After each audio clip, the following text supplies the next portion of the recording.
but I thought we might as well start going through the beginning of our fun document. Um, yeah, God, which one is it? That one? Yeah, that one. That one. Apparently, you still have a bit of echo going on. Yeah, I think I might have got the echo back on, and I might need some technical support from my house. Oh no, it's gone now. Oh no, it was I don't know, temporary. I man. checked it. I don't. Or it might have changed because I changed to whatever this is. I don't know. Okay. I'm pretty sure there's a setting in here that There's going to I. be a lot of technical issues Oh, tonight, mate, guys. for real. If y'all could see what my screen looks like right now, oh, like forget tabs. This whole screen is just. And oh my God, look how Mm. many pages this made, Yeah, guys. at least it's screen sharing. It's screen sharing on the stream. I can see that, but not for us in the window here. So, Yes. look, that's as long as it's on the stream, it's fine. Yeah. That's the important thing. Yeah, I still haven't figured that bit out. I probably could try to figure it out, but you know what? We're fine for now. One of these Um, days. but yeah, I mean, we'll start at the top of the list, which I do like that we put making outcomes worse for Māori is at the top of the list. Thank you for that one, Campbell. Um, Although actually, I guess before we fully talk about the list, I realized I should rewind and explain how the list came to be for anyone who hasn't been hanging out in the Discord. So Campbell, do you want to tell us how this started? Yeah. So the actual first moment I thought about this concept was when the announcements for the ferries had been dropped. And being a part of Kiwi Rail myself, I was obviously quite heavily um, involved in the discussions between that. Um, so I mean, I felt like it was one thing that I wanted to keep track of and remember personally when it came to the next election. Um, and so really, I started a list on my phone of all the things that I could think of that were basically things I consider that the government had not got right, or things that we need to remember, because I think a common thing with political terms is that a lot of the decisions that they'll make will be very early in the term, but then they'll be forgotten towards the election. Mm-hmm. And so it's really, really important that for us, when we're actually making that vote, that we only get once every 3 years, to consider it from the whole perspective. Mm. And so that list, when I had created it on my phone, I thought I'm just going to try and share this with some people. So I reached out to the BHN Discord, and Kiwi Skirt got in touch with me, and we created the channel, which is now known as Fail Trail, found in the Discord. Chucked it all up there, and now it's turned it into something that the whole community is kind of pitching into, which is it's really, really good, because it means that not just my ideas are in there, it's other ideas. And frankly, from the time that I submitted it, which was about 60 fails at that point, it's now at 105. So just shows how much of an increase the whole community can put in together, and I guess drive towards that goal that we're all working towards, to make this a one-term government. Absolutely. And I mean, I know that you had 105. It's definitely gone up since I started looking at it, because, well, Rogers, I think, sent a few things that I hadn't quite heard about. And then obviously there's just always more and more that comes out every day. I think I It's saw by the day, yeah. Yeah, That's the issue. about to say I literally was looking. Still, I mean, I think I got most of the good portion of the list hyperlinked with stuff, but honestly, it's so long. And each time you go down, you go, wait a minute, that makes me think about, and then you're just like going down another rabbit hole. So, yeah, we'll start looking through it, I reckon. But right. So obviously, making outcomes worse for Māori. We've seen this, I guess, start to happen from, well, not even day one. I would argue it was minus days, considering what they campaigned on in terms of, taking away things from Māori.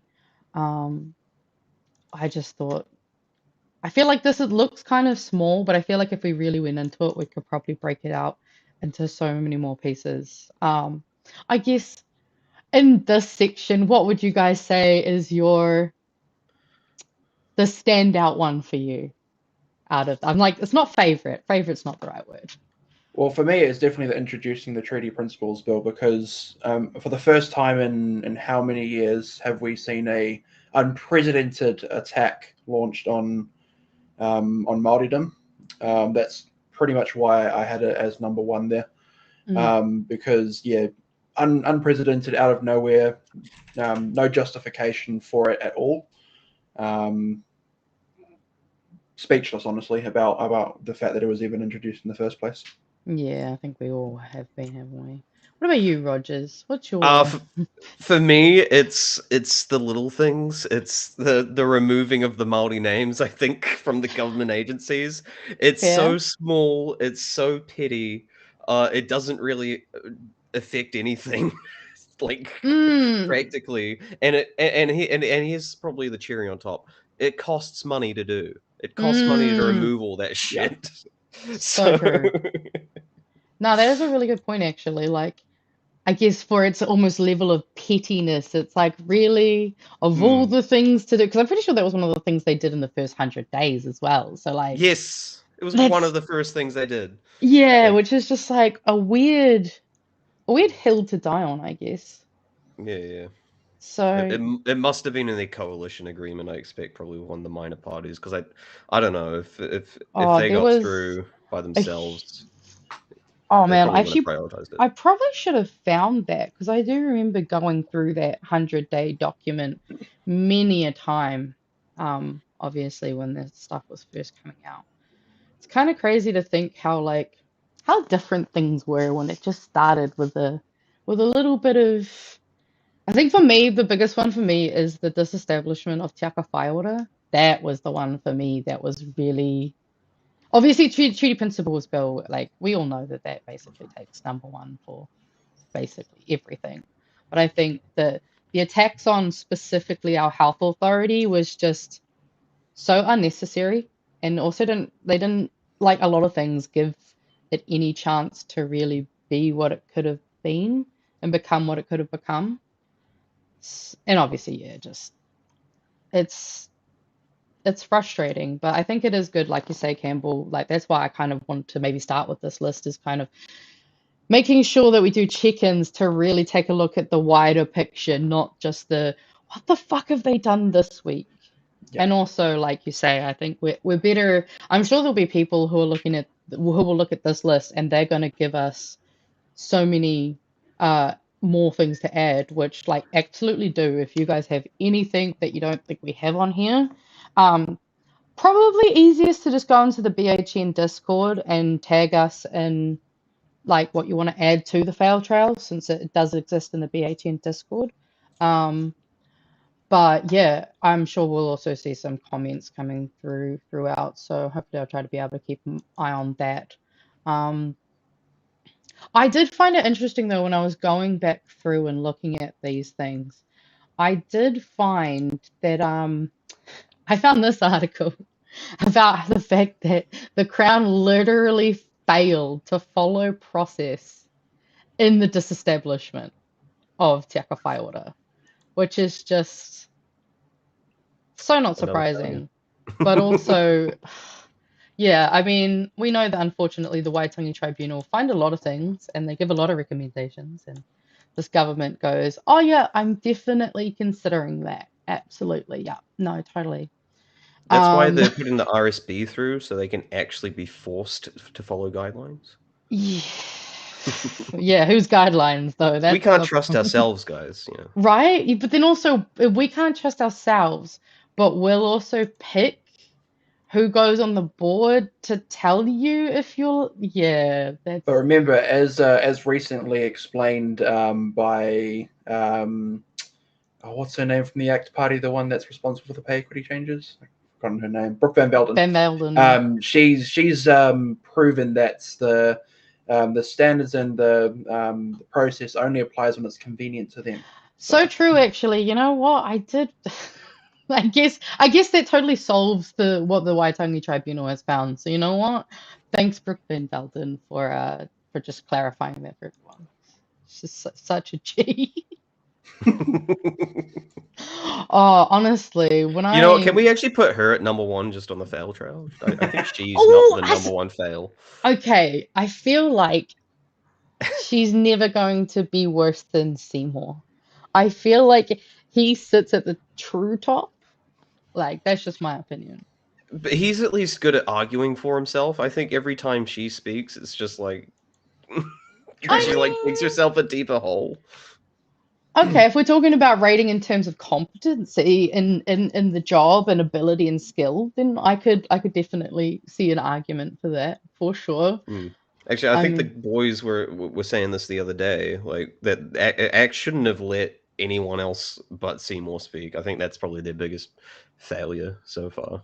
it's wow. I mean, we've seen what happens to presidents of the ACT Party, so I mean, Mm, it would be best. And I mean, oh, honestly, the ACT Party have the majority of the worst things that we've gotten out of this government too, which is insane. Just thinking about it.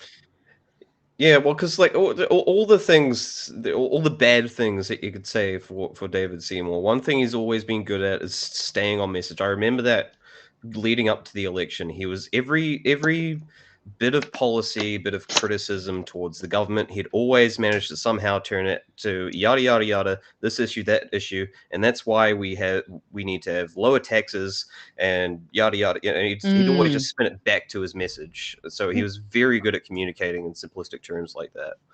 So yeah, I mean, you can definitely see that Atlas University really trained him up. I yeah, will agree, he is very good at being able to stay on his message and also twist whatever is going on to fucking somehow favor him. So, yeah, I mean, you got to give it to the guy.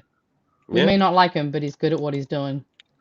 That's 1 point versus 100 negative points. Right. Or I mean, yeah, we've got all the tax cuts, which I know we talk about a lot, but it is kind of just interesting to see it just kind of even just these just laid out in front of each other, you know. No more 20 hours free. God, actually, I wonder, has anyone checked in recently on how well that's probably not going? I wonder, I should have a look into The that. alternative is not going well at all. We're still seeing very low uptake Okay. in the applications for that. So yeah. I don't have the I'm exact stats on it, but yeah, it's yeah, still not great. I'm not surprised though. I mean, we all kind of knew that putting in that extra. I mean, like we were just saying before, it's hard to be a parent in this economy. Adding more administration onto it is just stupid as fuck. Yeah. but they just re-announced Family Boost. Oh Oh, you yeah, got to give them some credit. boosting what? I don't know. That is the question we've always been asking about any of these policies, to be honest. I mean, that is true. Like, I mean, the free public transport, I've definitely noticed that has definitely affected my bank account. Like, it's not much, like, you know, it doesn't sound like a lot, but, you know, when you're adding on an extra 50 cents, dollar here, $2 here onto a bus trip back and forth, like, you end up spending a lot more than you think on public transport, Yeah, especially. fees have gone up here. I think they've cut like a lot of routes back in Wellington. Correct me if I'm wrong. Yeah, I mean, Wellington's had like they've cut some, but they've also like they did semi recently add a couple of new routes, one of which I do find quite helpful. But I mean, it is also Wellington. We could do with a lot more just in terms of public transport since we have so many people who, you know, have to commute. Like being in Wellington, you just have to commute. That's why the roads suck at the end of work days because everyone My has Yeah, I to try heart and mean, then goes leave. my and, heart and goes out to those various people that have to catch more than one bus, or have to transition Mm. from a bus to a train because it's not just a $2 fare per way. It's now a $4, $6, $10 Oh, trip just absolutely. for each day. Oh Um, yeah, so so yeah, it's hitting people really really hard in the pocket. absolutely. Um, and yeah, And I mean, I'm sure none of us have seen any downward pressure on our rents because I've can been confirm I'm a waiting. ringtone. No. Not yet, neither. What about you, Rogers? Did you get any trickle down? And I'm not talking about on the apps. I'm talking about on your rent. No, my rent didn't go up. Oh, I guess that's a good thing. Yeah. But what do you mean it went up? I thought that if they're paying. No, it didn't go up. Oh no, it didn't go up. Oh, Yeah. okay. So we're at net not neutral. Okay. Yeah. Well, if you account for inflation and stuff, I guess technically it went down. There you go. You could spin that. I mean, are you David Seymour? I could be. God, that would be how the Atlas Networks takes me down. I'm spreading false information about Atlas. Oh, I wish it was false sometimes, honestly. Yeah, no, I am Atlas, actually. I swear to God, I'll kill you. In Minecraft. In Minecraft. But yes, we've got obviously $200 million for Philip Morris. I kind of forgot about that.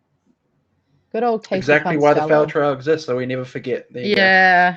go. Oh. Actually, well, that's only the first in probably our trio of lobbyists, isn't it? We also had Matisha McKee. Don't worry, McKee's coming. McKee's coming. Yeah. I actually I've got her as Nicole Gun Lobbyist McKee. That's her name for me. Nicole McKee. Did you also have who's the other one? Andrew Hoggard on there. Let's have a look. Yeah, good old Bailey. No, we got Bailey. Yeah. No, we don't have Andrew Hoggard. Whoopsie, look, already got someone to add. He's our third lobbyist. Yeah. Ah, good to know. Good to know. That's one thing I like about being able to do this. We can control find these things too. Great. Exactly. Still another thing we need to see if anyone's checked out is how much did Luxon make? I'm sure someone's got a number on it. Of how much he made by changing the bright line test. 300,000 is what it was. Oh shit! Let's put that down. 300,000 of untaxed capital gains. Someone fact checked me on that, but there was definitely a post that went out regarding that. It was 300,000. Okay, I'm gonna really notice that that untaxed. He's going to invest that back into jobs, right? He's going to make jobs with that money, right? That's what the rich people do. You're being kind to the fella, Rogers. I was about to say that's what the rich people do. They use their money and make jobs. Yeah, I mean, you might want to wait until we get to that part of the list because I don't think we're getting anything good for, there, my brother.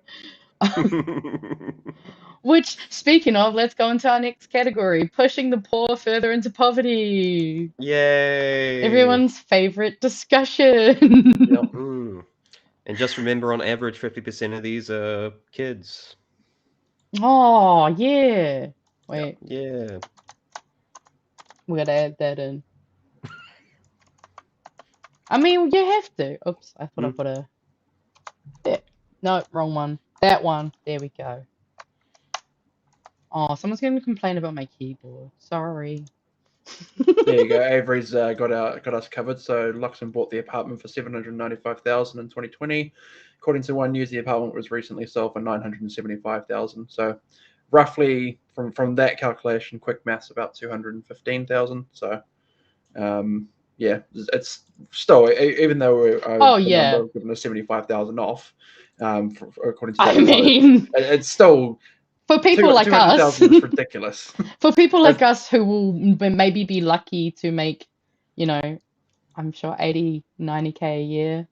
Very some who are on higher, but like the average that you make in a year, and this guy's just getting it, a couple years worth in no time at all. Like, must be nice.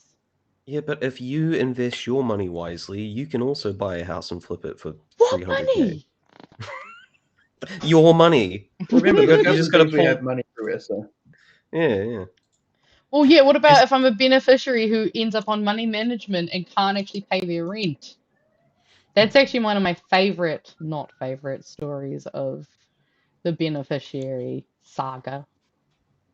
Is the fact that with their money management, the likelihood of if they were to put a certain amount of money management down, there would not be enough left off in their bank accounts to be able to pay their rent. if you were like Luxon and spent $30 a week on groceries, you'd be fine. Okay. I completely forgot about that, and I'm so glad you raised that. That's why we have the list. Because actually, that Exactly. was something I added in while I was looking through the document. Because I was like, oh yeah. Because for me, that was one of the headlines that really just made me go, wow. Is he Okay. buying 2 blocks of cheese for his whole week? That's all he eats is cheese. Yeah. Just 2 blocks of cheese. Yep. God. That's actually some people's dream. So I just actually live in the wouldn't mind dream. that. Right, Steve? Exactly. And I mean, not to mention that there's not exactly a job market for these so-called people who need to just, work harder to get off the benefit, I guess. Like, well, I don't I know, think we guys. were wrong. Sorry, I think I was wrong. I think it was $60. think I've been corrected there. It's Oh, $60 a week on groceries. wow. So 4 blocks Man. of butter of cheese. Isn't that like saying good things about Labour too? The fact that he said that before he'd been elected in, the fact that he could spend $60 on groceries. Mm. He's Oh, not very good at this question and answer stuff. So That's true. yeah. Yeah.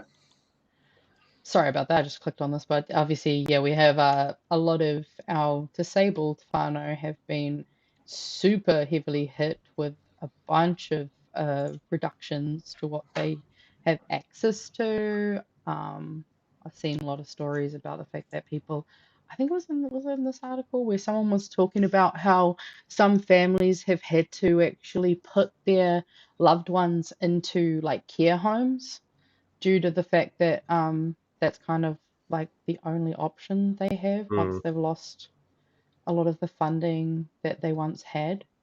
Is that cheaper? Well, I think it's more, yeah, well, because if you think about it, like those care homes tend to kind of give you a bit of a package deal because they're doing it en masse. Oh, You know what I economy mean? scale. Yeah, yeah. So I like, see. especially because like some of the things that like, people used to have access to was like some funding so that say you're a full-time carer, you have the ability to maybe go out and have a night away from your house once every few months, which some people would go, oh, how dare they spend my taxpayer money on their night out? Not really putting into perspective the fact that this is a person who's dedicating often their whole lives or trying to balance full-time, like part-time working on top of full-time caregiving and just, deserve a night to themselves so Yeah. that they can keep their mental health and well-being in check. It's always been That that frustrating. I remember that was another thing they guilted with. It was like I think carers had access to some of those funds with people that they cared for, and they used some of that on luxury. Yeah, what Yes. luxury? Stuff that would just most people would say, "Hey, I'm just blowing off some steam because my life is hell right now." Oh, absolutely. I mean, you need those little treats sometimes to keep you just trucking along and not ending up in one of our other high rates that we have, suicide. Because let's be fucking honest, the mental health of people who are looking after, loved ones, it can take a huge, huge toll on a person. Yeah, we're world leaders in suicide, I believe. Sadly, yes. Yeah, Definitely highest in the OECD, that's for sure. Yeah, we unfortunately are, which, I mean, it is frustrating when we've already seen that we have this problem and then we have a government that just comes in and does things we know are going to be exacerbating the current situation. Like, it'll be not interesting in a good way, interesting in a really fucked way to actually see, 10, 15 years from now. Actually, I'm going to say this now. In 15 years, we're all going to come back so what is that going to be? 2040. We're going to come back and we're going to look back and actually really look for all the I'm sure there'll be some, studies that'll be done kind of seeing the impacts of these things. But I reckon in 15 years time, we should come back and really have a look at this because I think we kind of feel like it's really bad in it, and I'm actually kind of curious to see how bad it is when you look at it from a really pulled back perspective, because that could be really interesting, I think. Yeah. Maybe rather than doing the news doing arbitrary polls to show how popular current government is, they could just show the rates of suicide going up or down. That might be a better reflection. I mean, I don't like. I hate that would be potentially a good way to do that, but like it's definitely be interesting to do some correlations and Yeah. some It's more nuanced. comparisons. Oh, for sure. Yeah. Well, I mean, I'm sure Yeah. there'll be some. There are also a lot of current researchers who are at the moment doing longitudinal studies. So we do have one of the biggest ones. I actually need to send it in. I got sent one of the surveys, but they basically have been surveying the populace for like the last 10 or 15 years, I think, at least. And they do it every year. So I'm sure there'll be some data that'll come out of that will kind of shed some light on that. What else? What else did you guys? Well, I guess what are your standout ones in this poverty category? Oh, I hate the way that sounds. I think one for me is just that, and this comes back to one of the big noted ones, which is just to blame Labour stuff. Nicola Willis claiming Labour wasn't doing enough in the child poverty reduction space, and then mentioning that her policies apparently make her hopeful, as if the word hopeful is meant to cover her for all the poor decisions that she made at the budget. Yeah. I don't see her having a members bill that was put in her name for child poverty reduction, which our previous prime minister did have that one, and it was her flagship policy. So yeah, and I mean, yeah, the way that they just, I think, I think obviously that clip that we looked at on BHN last night about the way that Jacinda talked about setting suicide rate goals, I think that's kind of, to me, really kind of struck a chord when we compare it to this government that's like, yeah, it's fine, we'll just change them and make them lower. Like, we don't give a shit. And the criticism, like it was also a good deflection of the criticism. She's like, look, I know it's unrealistic, because that's what a lot of people were saying. Like, these goals are unrealistic. She's like, yeah, I know, but that doesn't mean we shouldn't strive for it. Absolutely, exactly. You know? Well, yeah, I think in areas like that where it is essentially putting a value, and I mean, oh God, the fact that Brooke Van Velden thinks that it was too high of a price put on a human life is just. I definitely think that's something that we should probably start talking more about and reminding people about, is the fact that this is someone who literally said that our lives are not worth economically what they were. And if you think about historically, like, a lot of the biggest success stories have been unrealistic goals. Going to the moon, the ozone hole layer crisis, and there's so many of these things that you could have said, oh, it's impossible. No one's going to stop using all these freaking aerosols and stuff and fix up the hole in the ozone layer, that kind of thing. Or freaking, they won't get to the moon by the end of the decade. The US won't do that. They don't have the technology, but they did it. Because they strived for that unrealistic goal, whether or not it was obtainable. Yeah. Yeah. I mean, I'd also argue that, like, we've tried a lot harder for things that are a lot more harmful and not as good for us. So, yeah, I think one of that kind of is where, for me, like, the homelessness kind of comes hand in hand with that. Like, I think when we would talk to Aaron is what really made me go, wow. I had never quite thought about, like, because like we say, a lot of the time when we talk about homelessness, we only really think about adults who are homeless. And I kind of forget that some people have kids and they might be homeless too. So it's just to hear that a 9-year-old child has to experience homelessness is just like heartbreaking. And I think it's just really made me go, wow, like this government not only is allowing our children to be homeless, but they're then reducing the poverty like goals. Like that just to me says everything about who they are, because if that's how you would treat a child, then how are you going to treat an adult? Not only are they making it more difficult for people who are already homeless, but they're reducing the way to get out of that cycle, because of the. We'll take the example of them with their apparent emergency housing successes, where we've seen them kicking out a bunch of people from emergency housing, claiming that that's a win in some way. A real life experience that I'll actually talk about was the other day.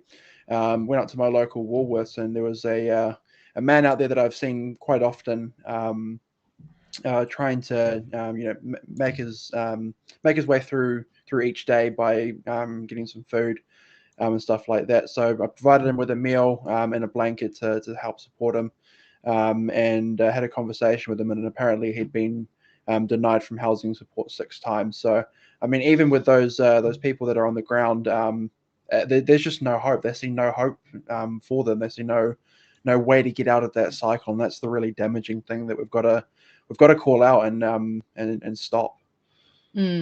No, absolutely. And actually, I don't know. I realize I haven't actually added it into this because I guess it's technically a more local story. But did you guys hear about what happened in Rotorua this week, I think, with the homeless? I might have slipped Not personally, by my no. radar. No. I'll just see if I can have a look because I saw it on Instagram since Rawiri Waititi and Debbie Ngārewa Peka, they put out a post about it because obviously Rawiri is the local candidate for the Waiariki. And yeah, apparently the cops went in and just there we go, here it is. I can read it verbatim. I think this is on the screen. Yep, just making sure I'm doing the right thing. So yeah, Te Pāti Māori co-leader and MP for Waiariki, Rawiri Waititi, has slammed the Rotorua Lakes Council's treatment of homeless whānau as inhumane and disgraceful, following the forced police removal of people sleeping outside the Salvation Army on Amohia Street yesterday. I believe it also talks about the fact they basically just went in and threw all their stuff on the road. Oh yeah, our most vulnerable whānau were woken by police, trespassed like criminals, and had their belongings tipped out, broken, or hauled away like trash. Some were arrested for not committing a crime, but for being distressed at a violent way that they were being treated under cold, heartless council bylaws. Shame. Said, Shame. This is not a solution, it's a state-sanctioned cruelty. These whānau are being pushed from footpath to footpath, not into homes. In the harsh winter weather, this kind of treatment is not just unacceptable, it is dangerous.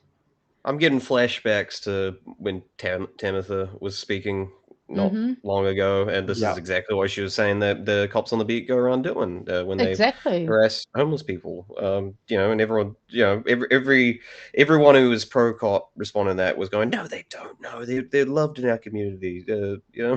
Yeah. And that's exactly it. Is like obviously They being just in did a Wellington. raid. Yeah, that's basically. it. That is it. And I mean, yeah, sure. Legally, are they allowed to live there? No. But they don't have anywhere to live. So like I think that's what really struck me, and like I did post on Blue Sky about it, but I think for me it was just like, how can you, like, as a police officer, as a human being who has a job as a police officer, how can you look at someone who is literally in the worst situation you can be? They are hungry, cold, and unhoused, and you're like, yeah, but I'm going to take their stuff. And I physically, like, could not even imagine my body being able to just pick up someone like that stuff and throw it in the rubbish or break it or whatever, because to me that's just unthinkable. Like, sure, I might not necessarily want to, like, I might not be able to help those people, but I just can't imagine, like, going in and just throwing their stuff away. Like, sure, asking them to move on, giving them a moment to grab their things, that I'd rather they didn't do that at all, but, I would prefer that if in those cases they did at least you know, give them the respect that they deserve as humans, just to be like, hey mate, you can't park here, like, rather than just waking them up and then arresting them because they're responding quite reasonably to how anyone would be like in that situation. Like if someone's waking me up, first of all, I'm probably going to throw hands already, because I'm not the kind of person you can wake up very well. I'm very angry when I first wake up. Me too. I'm so Yeah. cranky. No, We're the oh, dude. same. I do exactly like I had someone calling me up for like a job interview once. And I was looking for a job. They called me up and they were like, "Hey, where are you?" Everyone like they tried to guilt me because it was like a big group, one of those group interview type things, and they were Mm, like, I can't remember exactly. This was like 5 years ago or something. But they called me up and they're like, "So, where are you? Everyone's waiting." I think I might have made it to the second round or some shit. And I was just like, what the fuck? I was just like, what gives you the right? And then just like hung up. And then it was like a couple of hours later when I woke up, I was like, did I say that? What gives you the right? Like I was a king or something. honestly, But I just wanted to sleep. So I feel that. Like, I'm the kind of person, if I tell someone to wake me up for a nap, see, I just don't nap. I don't try to pretend that I can nap, because if I go down and I say, wake me up in like 30 minutes, half an hour, I will be so angry at them for doing what I asked. yep. But yeah, exactly. So, like, imagine that, but you're in the worst possible situation.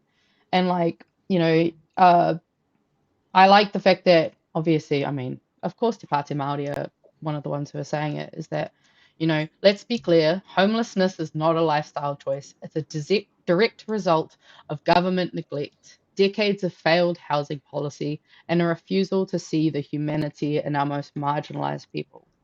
This is a failure of leadership, a failure of compassion, a failure to invest in real solutions. These are whānau without homes, not criminals, not pests, not problems to be swept under the rug.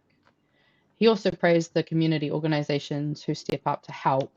There are groups like Te Aroha Whānau Ora, Love Soup, the Hub Trust, and the Salvation Army, of which these people were sleeping outside of, because guess what? They probably felt safer there They were because sleeping outside the Salvation Army. that's where they were The sleeping outside of. Yeah, they were sleeping outside of the Salvation Army, but it is on Where else are they gonna Amohia's. go? Emergency housing? The Oh, fuck? don't get like people from Rotorua started about fucking emergency housing. I have been in so many arguments with my family members because they get all mad and high and mighty of like, oh, well, everything just got worse and ruined when all those homeless people got put in the emergency housing and accommodation and stuff. And like, honestly, like, I have heard some really gross and even seen like in some Facebook comment sections some really disgusting and foul opinions of some of the people, because I think, again, like a lot of those things, they see them as losing something. And I mean, they also often blame some of the, say, unhoused people who have antisocial behavior. They blame all unhoused people for a few of them's antisocial behaviors. So there's definitely been some really sad attitudes amongst the Rotorua community at times. So unfortunately, I also feel like it's one of the worst places to be homeless. Like, Mm-hmm. I've, yeah, they actually made some new uh, Kainga Ora. My brain was trying to think of the name for a second. They had a bunch of Kainga Ora homes that were actually finally built on a section that used to be next door to where I lived as a kid, that was empty my entire life. They only finally just did something with it. And then you had people complaining because, oh, well, why did they get that from public housing and blah, blah, blah, all that. Like, they don't want the homeless people to be there, but then when the homeless people get a house, that's also a problem. You know what I mean? Yeah, yeah, yeah. And it's, oh, infuriating. No, So I I guess. remember when I went to Tokyo and I didn't see any homeless people there at all. And I'm just doing a quick look now. It looks like their stats are actually really low, especially for Japan. Shockingly. But I do remember I finally found where all the homeless people were. They were all in one, like in the back part of town, just all in one little like square cubicle where they had all been shoved away. Because that's what I remember. The first thing I noticed when I was like, "There's no one around here. Like no homeless people. Where are they?" Huh. Kind of reminds me of the situation when I can't remember which World Cup it was, but there was a football World Cup that was hosted by a specific country, and the same thing happened. The government went around, cleaned up the streets of all the homeless people, and moved them away from there so that there wouldn't be this showing on live TV for it. So yeah. Yeah, it's really sad to see how Yeah, the shit, I'm seeing about homelessness. 0. Someone fact check me on this. I'm seeing 0.02. No, 0.002% of Japan's population are apparently homeless versus 2.3 for us. That's crazy if that's That true. is What the hell? impressive. How did they do it? Right? Mind you, Yeah, actually, one thing I remember when I was doing like, because the public transport there is so great, and it's all connected. Like the underground is like has like underground tunnels. It's like going through like what was that game, Cyberpunk or something Oh, like that. yes, Where yeah. it's all like underground, like just complexes, and it was so warm. So I expect if they would have been anywhere, it would have been there. So it was lovely.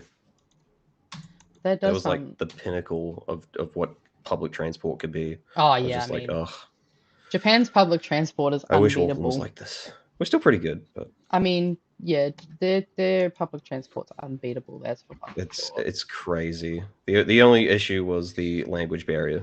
But once I got my card, that was it. It was like, like a hop card. You can just get Yeah. anywhere. I also realized, since you guys can't see my screen, you should open up the document that I sent you so you guys can see where I'm sitting in it. I just realized That's we much should have been better. doing Yeah, that from the beginning.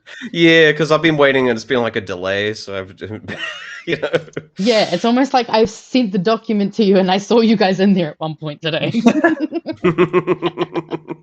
Dinguses. Wait, where did you send it? I sent it a while back to your email. I'm not going to click the button because everyone. Actually, no, I can move my face. I can move my camera above it, and then I can. Oh, nah, it might still show me up a window. I won't. Actually, I'll just turn off that. I'm sure I did share it with you though. Yeah, no, I sent it to your detective boy. You got editing rights even. Oh. Jesus Christ.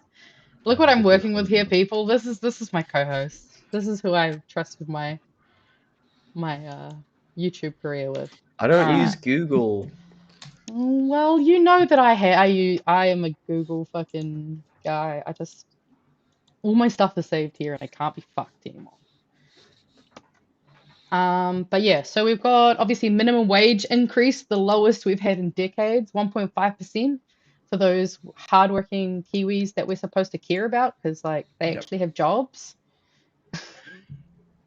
It is crazy though when you think about it, the way that it's like, oh, we don't care about the unemployed or the unhoused, but we also clearly don't give a shit about the people who are working either. Like, they really aren't showing anyone any love unless you're rich and sorted.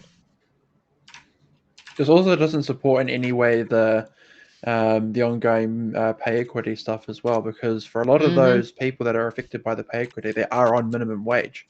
So Yes. those very small increases that we have to the minimum wage. Oh fuck yeah. I mean, What's the we point? all know that they've been eaten up through all of the various things like prescriptions and public transport. Like all of those costs are going to have gone up. So all of that money just gets eaten up. Also, fucking, I saw this that I hadn't seen before, but apparently, yeah, you got a baby in a tent, a granddad sleeping in a slide. Christchurch growing homelessness epidemic. Like it's across the country, which is just. Really It sad. sounds like a joke setup. Sad I as it know, is. right? Yeah. Yeah. Or walk into a bar. And then obviously we've had a lot of job cuts just across the sector. Like I've seen so many different. I think I just saw. Oh, that's right. It was something that I wanted to talk about last night, and I completely forgot. I'm in IT, which is like one of the strongest industries, and it's like growing, but even that's like just being hit with just a shit ton of cuts. Yeah, I mean, it seems like all the industries are struggling at the moment. Like, Yeah. but one thing that I saw, I think someone sent it into the Discord. But yes, tsunami monitoring at risk from job cuts. So job cuts at the country's 24/7 Natural Hazards Monitoring Centre mean it could be forced out of action when staff numbers fall below minimum levels. We're on a fault line, guys. We're on a fault line. Like, for me, this freaked me out because, like, growing up at Rotorua, I would always go to the Rotorua Museum, and obviously they teach you a lot about, you know, earthquakes and all of how the tectonic plates move and all that fun Uh, stuff.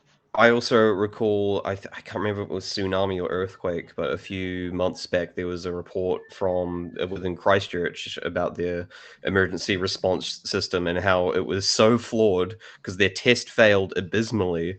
They were testing, and essentially the person who's supposed to send out like the emergency signal, apparently there's only one person responsible for that, and they were stuck in traffic. I did vaguely hear about that actually. Yeah, that's right. It's like, don't worry, guys, we've just got one person for it, and they'll be here. Yeah. They'll be here. They'll warn you of a tsunami, but they're also not here. Yeah. Oops. I'm just like, how many areas is this like? And that's why we've got to keep making this list because I saw that and I'm like, okay, well, we've got to add, I think I added it further down technically, but there's just so many cuts in so many areas that are just I guess maybe we should update the list and try to figure out where there hasn't been cuts from. That might be the easier one, I'm thinking. Yeah, it probably would. Actually, it would be the shorter list, I think. The Yeah. government, I think they got more money. Oh, Just like yeah. the people who work in it.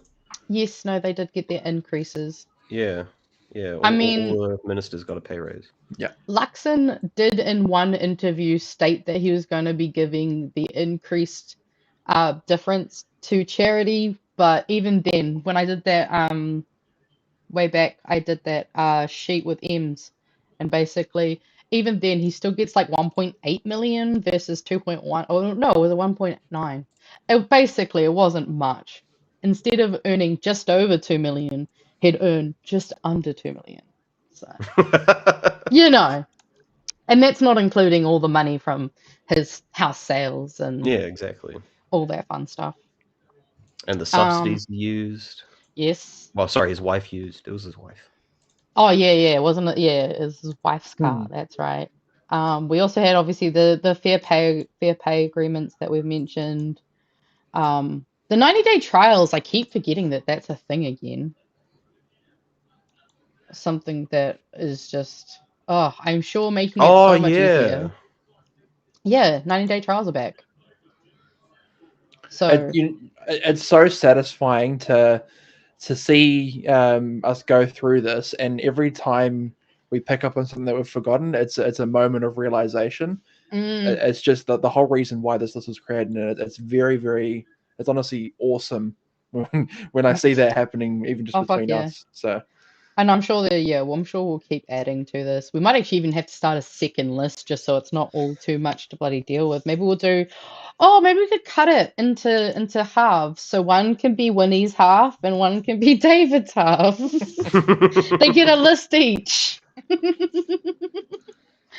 Like, what's their fault, or like them being under them as deputy? It'll be more just so we don't have to make this list be an entire governmental term. We can just do two half lists. a term. Yeah, half each.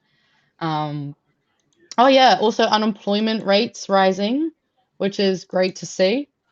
I said sarcastically. I also looked into the stats, and so we've got an additional 22,000 50,000 people unemployed, making it a total of 156,000 people who are unemployed. And actually, it's 5.3% So unemployment for is women. growing. So the going for growth strategy is working. I mean, Nice. you see, did you go to the same university as David? I swear to fucking God, if you're a plant. Yeah, we got the same spin doctor.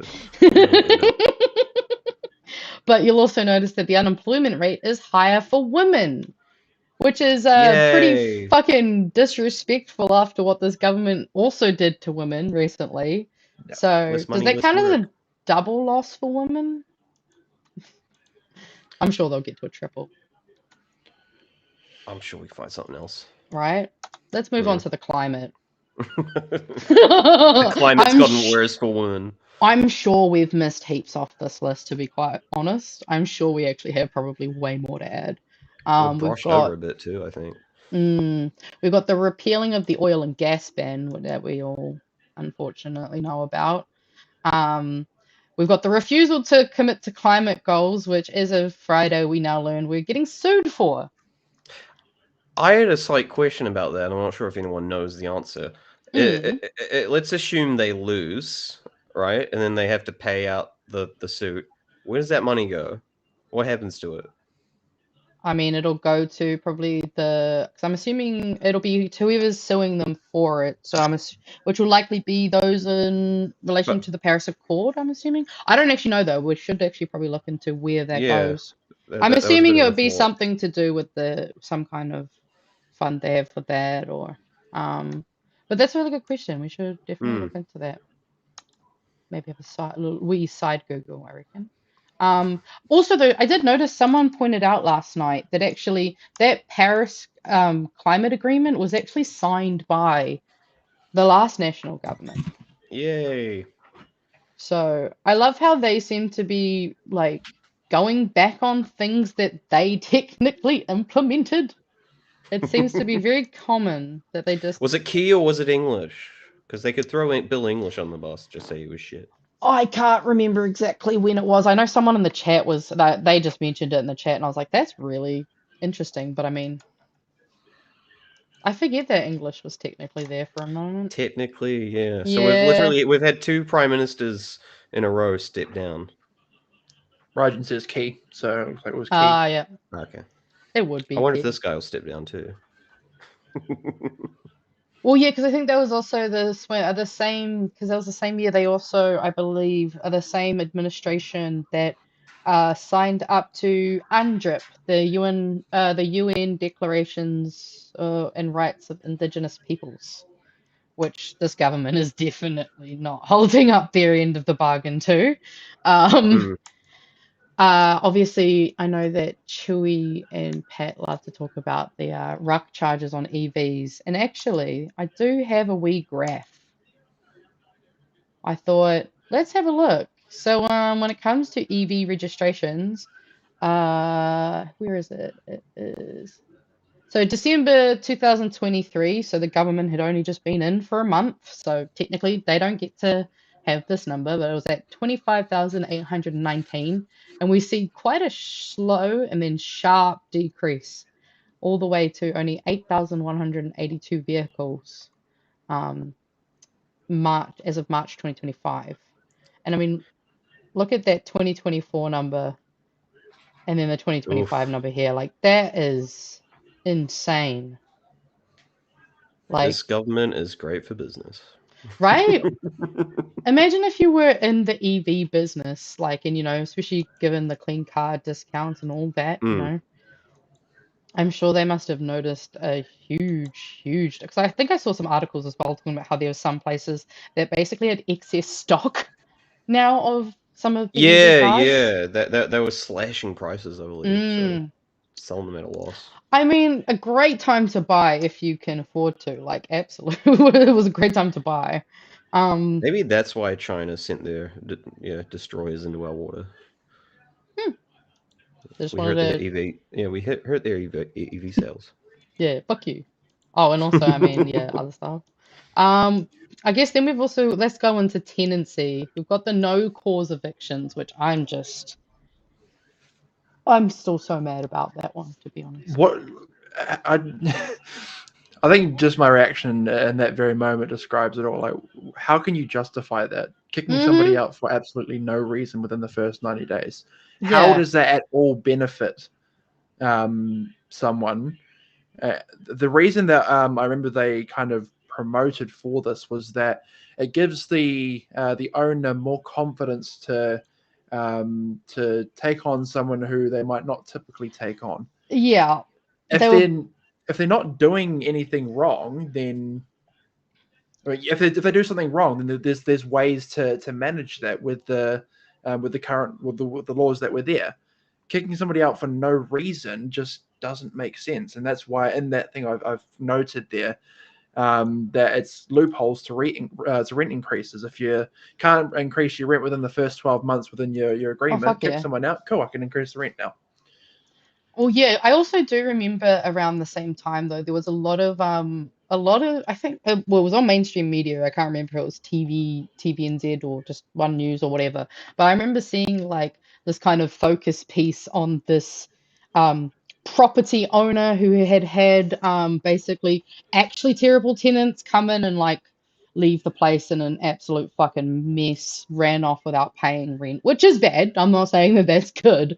But there was definitely a subsection of that where I've noticed there was a huge focus on essentially trying to be like, oh, well, because all these meth heads and poor people are just ruining these houses, we don't want to like rent to them. So, you know, like a lot of profiling and a lot of just very like dog whistly things, because I know that there's been a lot of talk I've heard from, you know, like those more conservative house owners who are like, oh, you know, I don't want to risk letting it out to anyone who basically doesn't look like they might be well behaved and civilized, because they're like, oh, well, you're just going to trash my house, and that's just too much of a risk. And somehow that justifies being able to make someone homeless in a homelessness crisis. Mm-hmm. It affects everyone too. Like, I'm more nervous to make demands from my landlord Same. now. You know? Same. Like, yeah, because I'm just like, and also, what about reason. those people that are wanting to move into the next house? For me, I've put off looking to move into a new house purely because of that reason.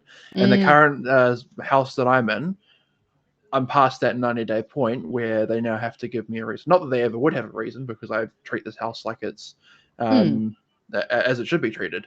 But if I move into the next house, I'm now subject to potentially, for whatever reason that the owner might come up with, of being kicked out within my first 90 days. And that's not a comfortable feeling. Oh, absolutely. And actually, like, there's a comment here in the chat that just says it's a huge shift of power to the landlords, and that's exactly what you're talking about there. And I agree, because like I know that as soon as it came in for us, like there is so many things that need to be done around this property, but like I am way too scared, because I'm like, mate, I can barely afford the rent as it is. I do not want you to put my rent up, which you probably will if I ask for too many things. Yeah. And you never know where is the too much line.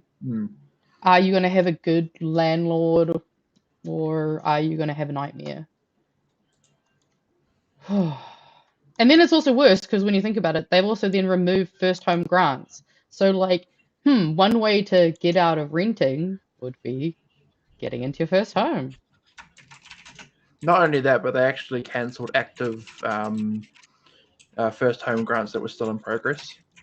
Fuck, so, I didn't realize they cancelled active. Yeah, there was a couple of stories about that for first home grants that were getting nearest to the finish line. It was just gone. Damn, that's God. You'd be ropeable if that was you. I think there was actually a one news story about a woman in her early 20s who was in the final stages of that negotiation.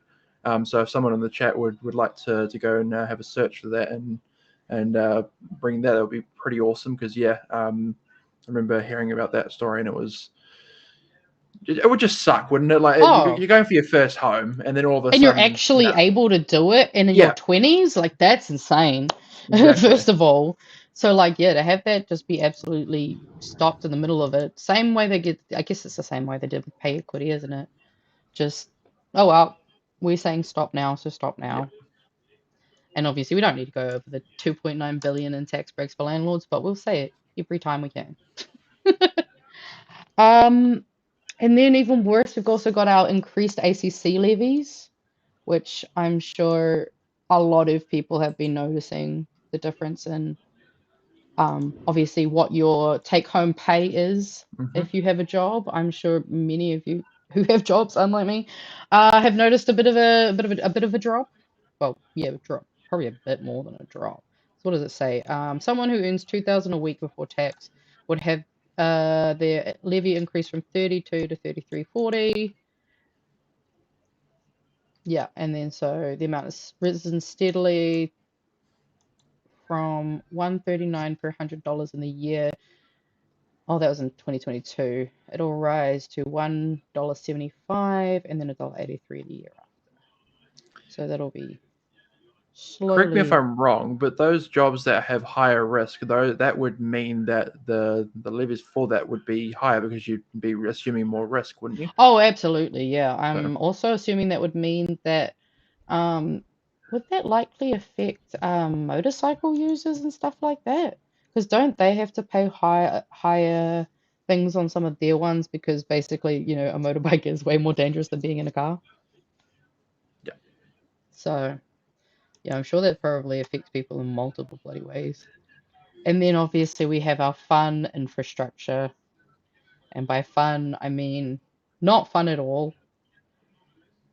Have we got any update on any? Or was the last update an update about an update for the ferries?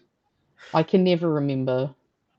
The last update I believe was from Winston saying, "Hey, we're not going to reveal pretty much anything because that's giving you don't reveal your hand." And something about not doing a Ferrari or a Corolla, but we're doing a nice affordable Porsche, which just shows how out of touch he is. Yeah. To say that was the mid ground between a fucking second-hand Corolla and a Ferrari. I Is a nice mean, affordable. He called it a workhorse. I was like, who uses a fucking Porsche as a workhorse? I mean, how many people have even seen a Porsche in real life?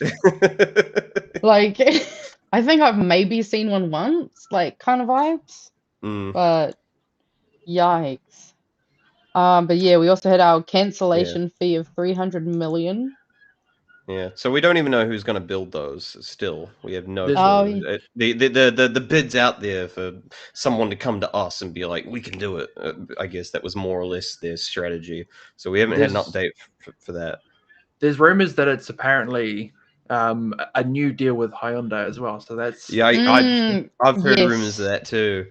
Yeah, which I'm sure we'll definitely get a good deal on that. I'm sure. Yeah. Oh yes, I mean the scrapped Auckland light rail. Why? Why is this country so averse to trains? No passenger rail, no light rail. The light rail discussion goes actually all the way back to the Key government. Huh. Would you like to elaborate?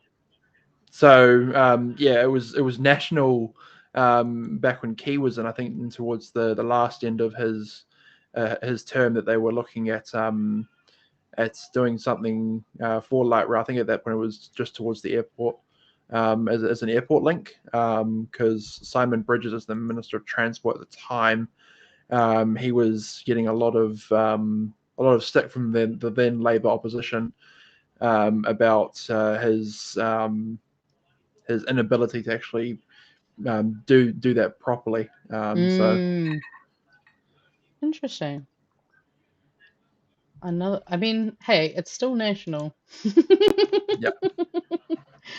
And then obviously we've had such a saga when it comes to the Dunedin Hospital / Hospital for the Lower South Island. I did though, when I was looking through stuff, I found this article from the 13th, so yesterday. What's behind the empty floor of the new Dunedin Hospital? Yeah, so the 11-story Dunedin Hospital inpatient building will be one of the city's tallest when it opens in 2031, not in 2026 as it was it 2026? Yeah, 2026 as it should have been. In September, thousands of people marched over concerns for the cost cutting. Bed numbers aside, the announcement included a statement from Dunedin Hospital Clinical Transformation Group Chair Dr. Sheila Barnett. In addition, the 6th floor space included in the hospital design will provide for further expansion over time. The project team is still working through what the 6th floor space may be used for. Which I didn't know. Apparently there's just a floor of the Dunedin hospital that they're just going to be like, oh, we'll figure out what we want it for later. Which I don't hate the idea of building in, room it's to good grow. to have, it's good. Yeah, good for future planning. But I suppose, it's probably, space that would have gone to something that they cut, most likely. Well, so. yeah, and also, I mean, the beds are quite an issue. We're not getting more beds, but you've got a whole floor that's also free. So, like, you're building in that space to work for that space. What about the beds, though? Because I'm pretty sure Dunedin has outgrown. That's why we haven't getting these hospitals, because they've outgrown it.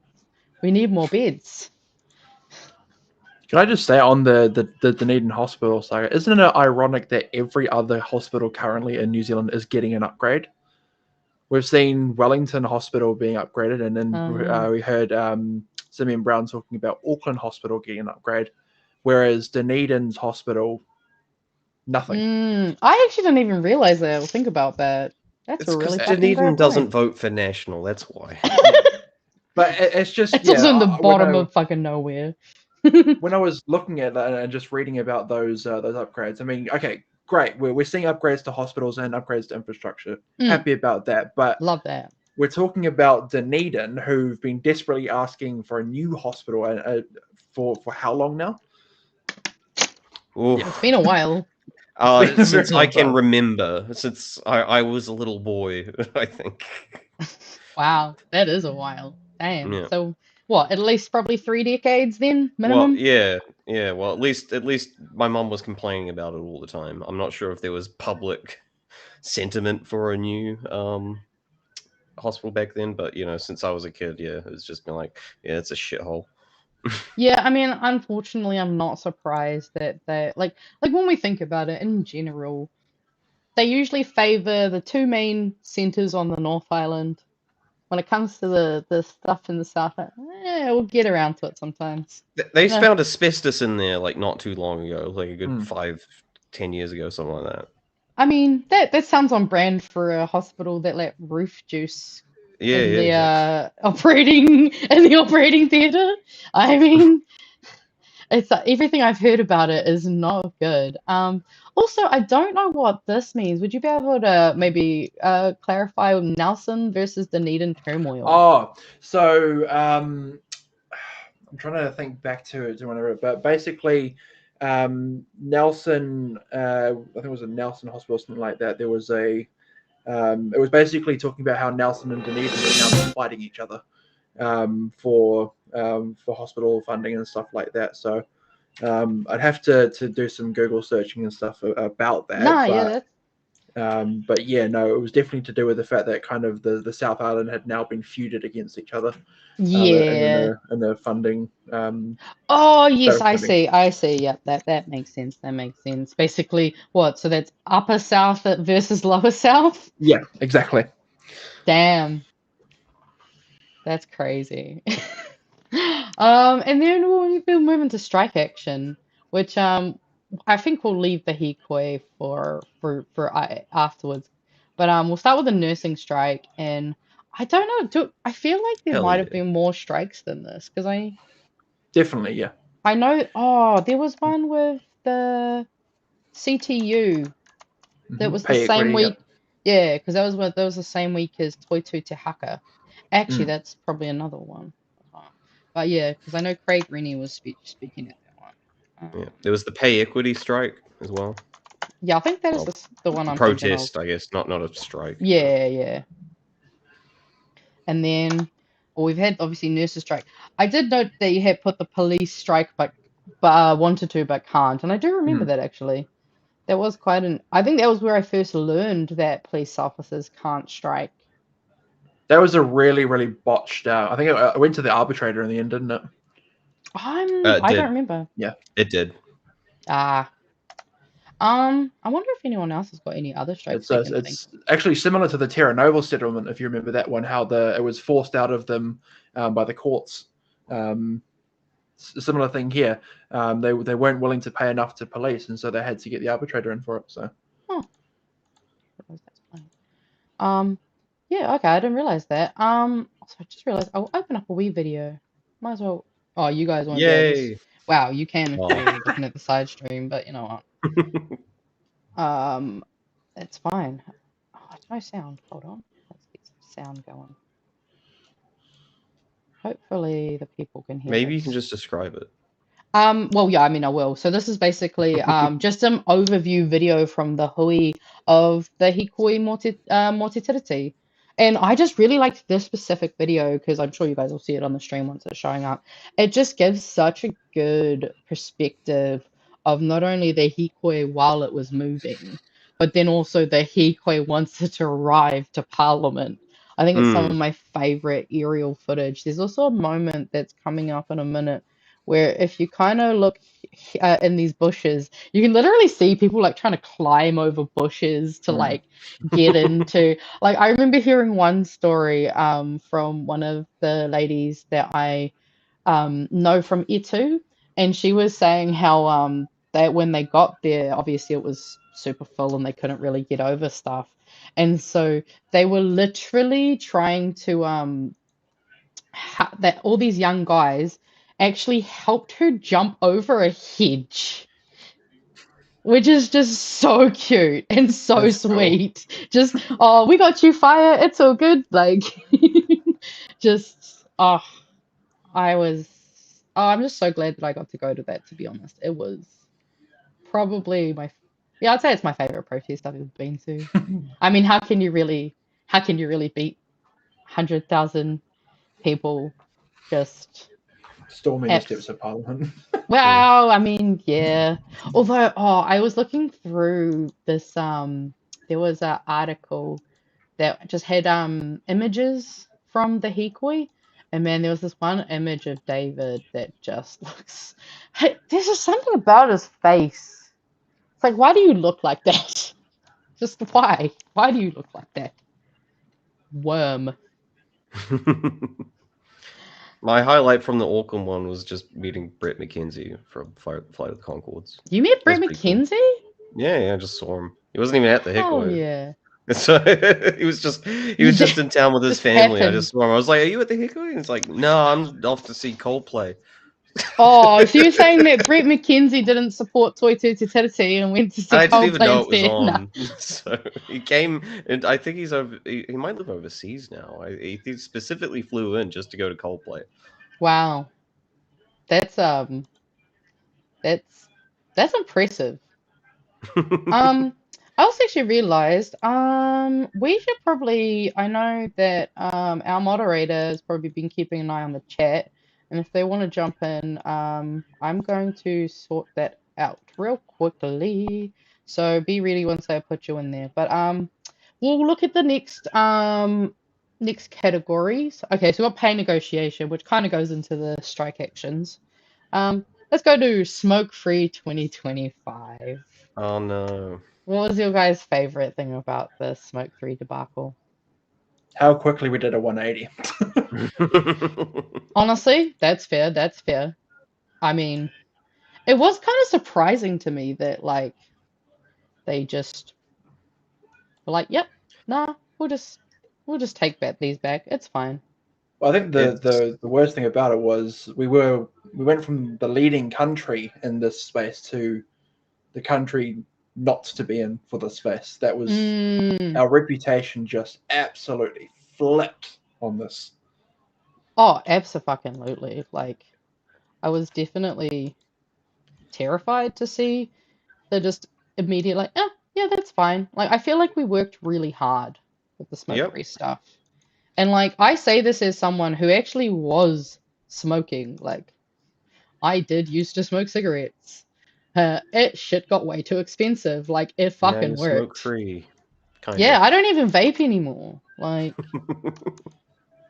I just smoke weed. It's all good. Yeah. See, No, mostly weed's the only Smokefree. reason I got off that shit too, either. Mm. Like, if it wasn't for weed, I'd still be on vapes, probably.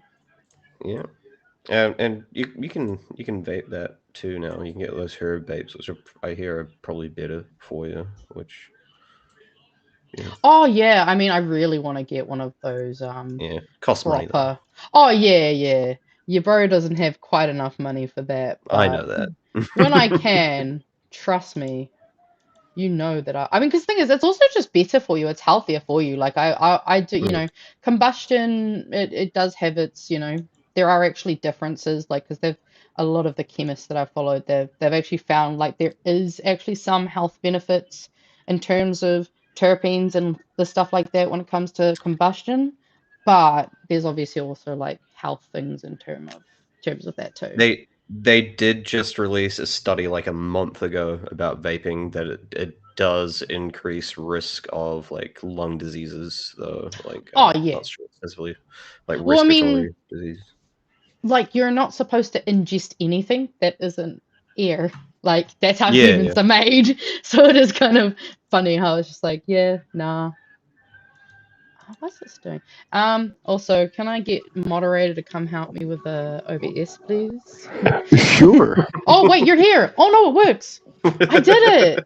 Hello, Now you're hello. you're a bit loud, but you're a disembodied voice. Oh no, I can turn you down. Hold on. And the first comment that I will read out is from Raijin saying, legalize weed. What other comments have the chat been coming on that you want to let us know about? Because obviously I'm not using StreamYard in case y'all forgot. So I don't get to see things the way I normally would see them. So Well, there was apologies. one earlier around the subject of the benefits, I believe, from Jeff Burns, who says, I've been looking at putting myself into a care home. MSD will cover my expenses and leave me a bit of pocket money so I can buy my nieces and nephews some treats now and then. Holy shit! Great. What the? I mean, hey, I guess we now know that there is some cost cuts. I mean, I was pretty sure that was the case, but Jesus, that's fucking grim. Still Like, thinking of your nephews too. Your niece right? and That's nephews. what I mean. Like, the consideration to be like, it would just give me that little bit so that I can, you know, share it with my family. Like, Mm-hmm. oh, why must disabled people be treated so terribly? It's almost like, it's not like disabled people don't have enough on their plates already, you know? Yeah.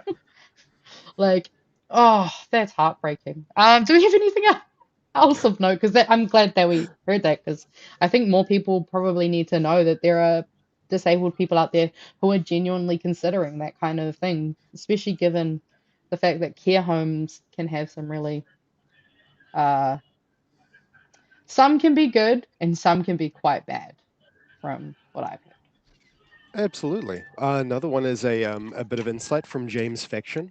It's also a failure of basic economics, as most of these things are. The economy does better if everyone has a house, something to eat, and some money to buy things. Yeah. Bars. Honestly, yeah. Like, that is one thing that maybe, I mean, maybe even our left-wing politicians need to maybe even push that more, is pointing out like, hey, like, we need to really kind of campaign on the economic productivity that comes from taking care of people, because yeah, that's definitely something that is severely neglected.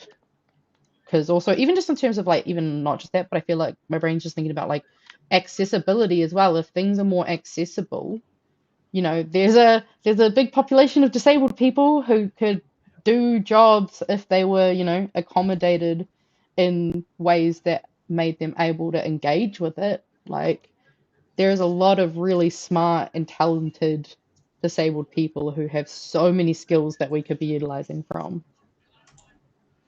And for a lot of those people, I mean, we've got a productivity problem here in New Zealand. So I know a lot of people who would be very keen to work and get a job and, you know, put their heart and soul into something.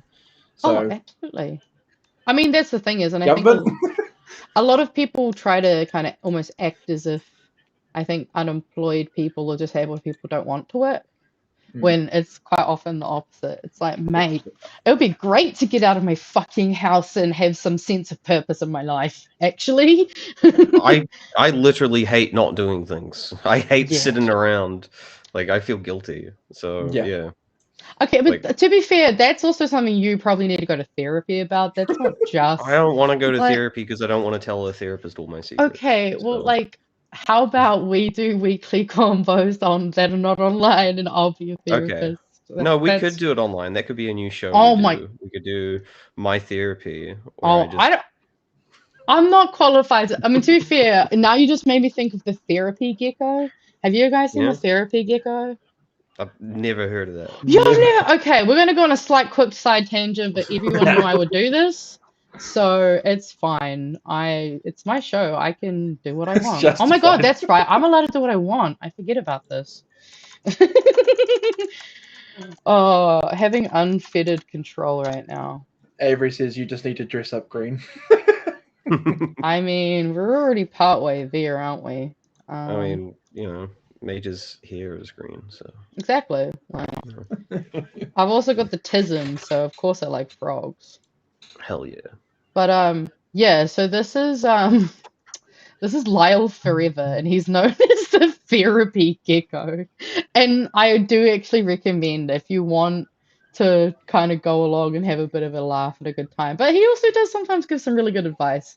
But it's just this dude who dresses up like a gecko, and people call in and they, tell him their question that they want life advice on, and he just gives them an honest kind of response. And I have seen clips of that. I haven't actually yes, watched I'm any of not it, but definitely surprised. this image is burned in my brain for sure. Yeah, I've I seen it found before. him on TikTok, I think, originally, and he's all over YouTube Shorts and TikTok. So, like, but yes, that is my random little side tangent. Yeah, but it can be like Mod, the reverse. It can be like the chat does therapy for me. He tells me. group therapy, actually. You know Yeah, what? group Now I'm therapy. coming back around. I Yeah. do. I mean, we did talk about how men do need to have a safe space to come and talk about stuff. And honestly, like, I'm not even saying this facetiously. If people do feel like this would be a safe enough place to come and have those type of cordial, obviously I'm not legally liable for anything that happens from them, but I would genuinely be more than happy to do something like that, because I think in general, us New Zealanders, we can be a bit.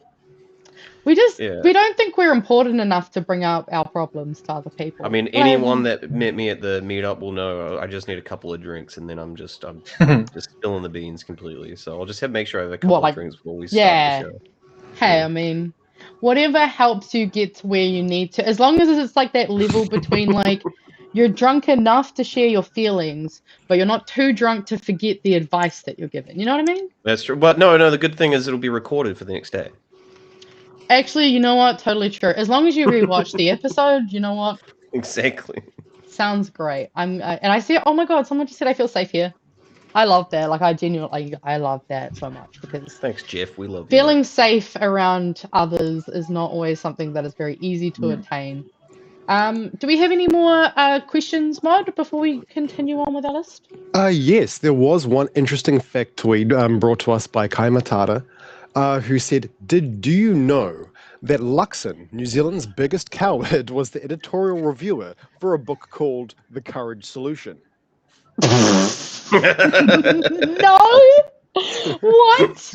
Oh my God. Okay, I feel like maybe that could be something we could even do in one of our live streams. What was it called? The Courage Solution. Solution. Oh my God. That's crazy. I feel like what you should do is you should have that title there, and then just after that, play a montage of all the times that Luxon has said what I would say to you is, just to show how terrible his courage really is. I don't think, is this the right thing? Did I find the right thing? Hopefully Kai Matata can either tell me if I have the right thing on the screen or if I don't. Otherwise, if you could send us a link in Discord or something, I'm so down. Because that is quite funny. Of all the people. Oh no, it does have a lion on it. Maybe I did have the right one. Maybe we could just go through that one. We have a nosy, see what we can go through. Because I do like the idea of laughing at him. Especially because that guy used to, what was he? He was the spokesperson for fucking, was it? What was it? The here people. I've forgotten the name of the company. I know the ultimate company is called Unilever. L'Oreal? No, I don't think it's Like, what kind L'Oreal. of I hair don't know, people? man. What are you talking about? The only Head and hair shoulders. stuff, the only Head and Shoulders? the only hair stuff I know is like hair Pantene? coloring and dyeing. Oh, maybe it was Pantene? I don't know. All we know is the bald guy had a job and something he probably knew nothing about. What's the German one? Schwarzkopf. Oh yeah, Yes. I know Schwarzkopf, and he is not associated with that brand, thankfully. Okay. Someone said Tresemme. Tresemme. It just says Tresemme. Oh my god, but I've heard bad things about Tresemme. So. All right. So we had obviously we finished with our tobacco. We got the scrapping of Three Waters. Man, that's right. No, that one has been so overt in the issues it's been caused, especially in the light of all the like stuff that went in Wellington. They've got a whole lot of problems there. I can't remember who else has had issues recently. Oh God. I don't know, probably heaps of places when it comes to, I mean, we did have the was it Greymouth or something recently had like the water's been like contaminated and they're just like we don't even know. We don't fucking know what happened. I actually hadn't heard about that one. Yeah, they admitted they're just like we don't know what happened to the water. We don't know how to fix it. That's pretty much like the answer. Interesting. Oh, under boil notice. Yeesh. Okay. Apparently, yeah, they were under a boil water notice too.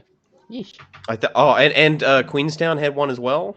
Not too Oh. long ago. Yep, there was one in Queenstown. They were on a boil notice. Yep. So great job, guys. Yeah, and I mean, obviously, like I live in Wellington, so I'm just like, at least it's not just us who are suffering with water problems, I guess. Because I swear to God, the decades of underinvestment are just. I think that's what frustrates me too, is that like, especially being a Wellingtonian, like we have people complaining about water on fucking Vic deals probably every day. And it just bothers me how people have blamed it on Tory Whānau and her council when it's really neglecting the fact that there has been severe neglect from multiple, I would argue, for decades. So like any council probably in the last 30, 40 years, really. Oh, apparently Thompson Street in Wellington is under a boil water notice. That's great. I'm glad that's. Oh, and that's the thing. It's just never ending with the water bullshit, especially something that we actually need. It's like a basic necessity for life. Yeah, we also let like fucking bottling factories just take it for free and sell it for profit. Yeah. Who was it? The guy, the head of Nestle. I'm not sure if it's still the current head. Said he believes water isn't a human right. Yes, I do remember that actually. Yes, you're right. Which is a wild. Don't worry, they're the job makers, guys. Oh yeah, that's a wild fucking statement. To try and, although I guess it's as wild as Brooke Van Velden saying that the price of a human life is too high. Yeah. So. All that saying when you see a traffic cone, apparently you speed up.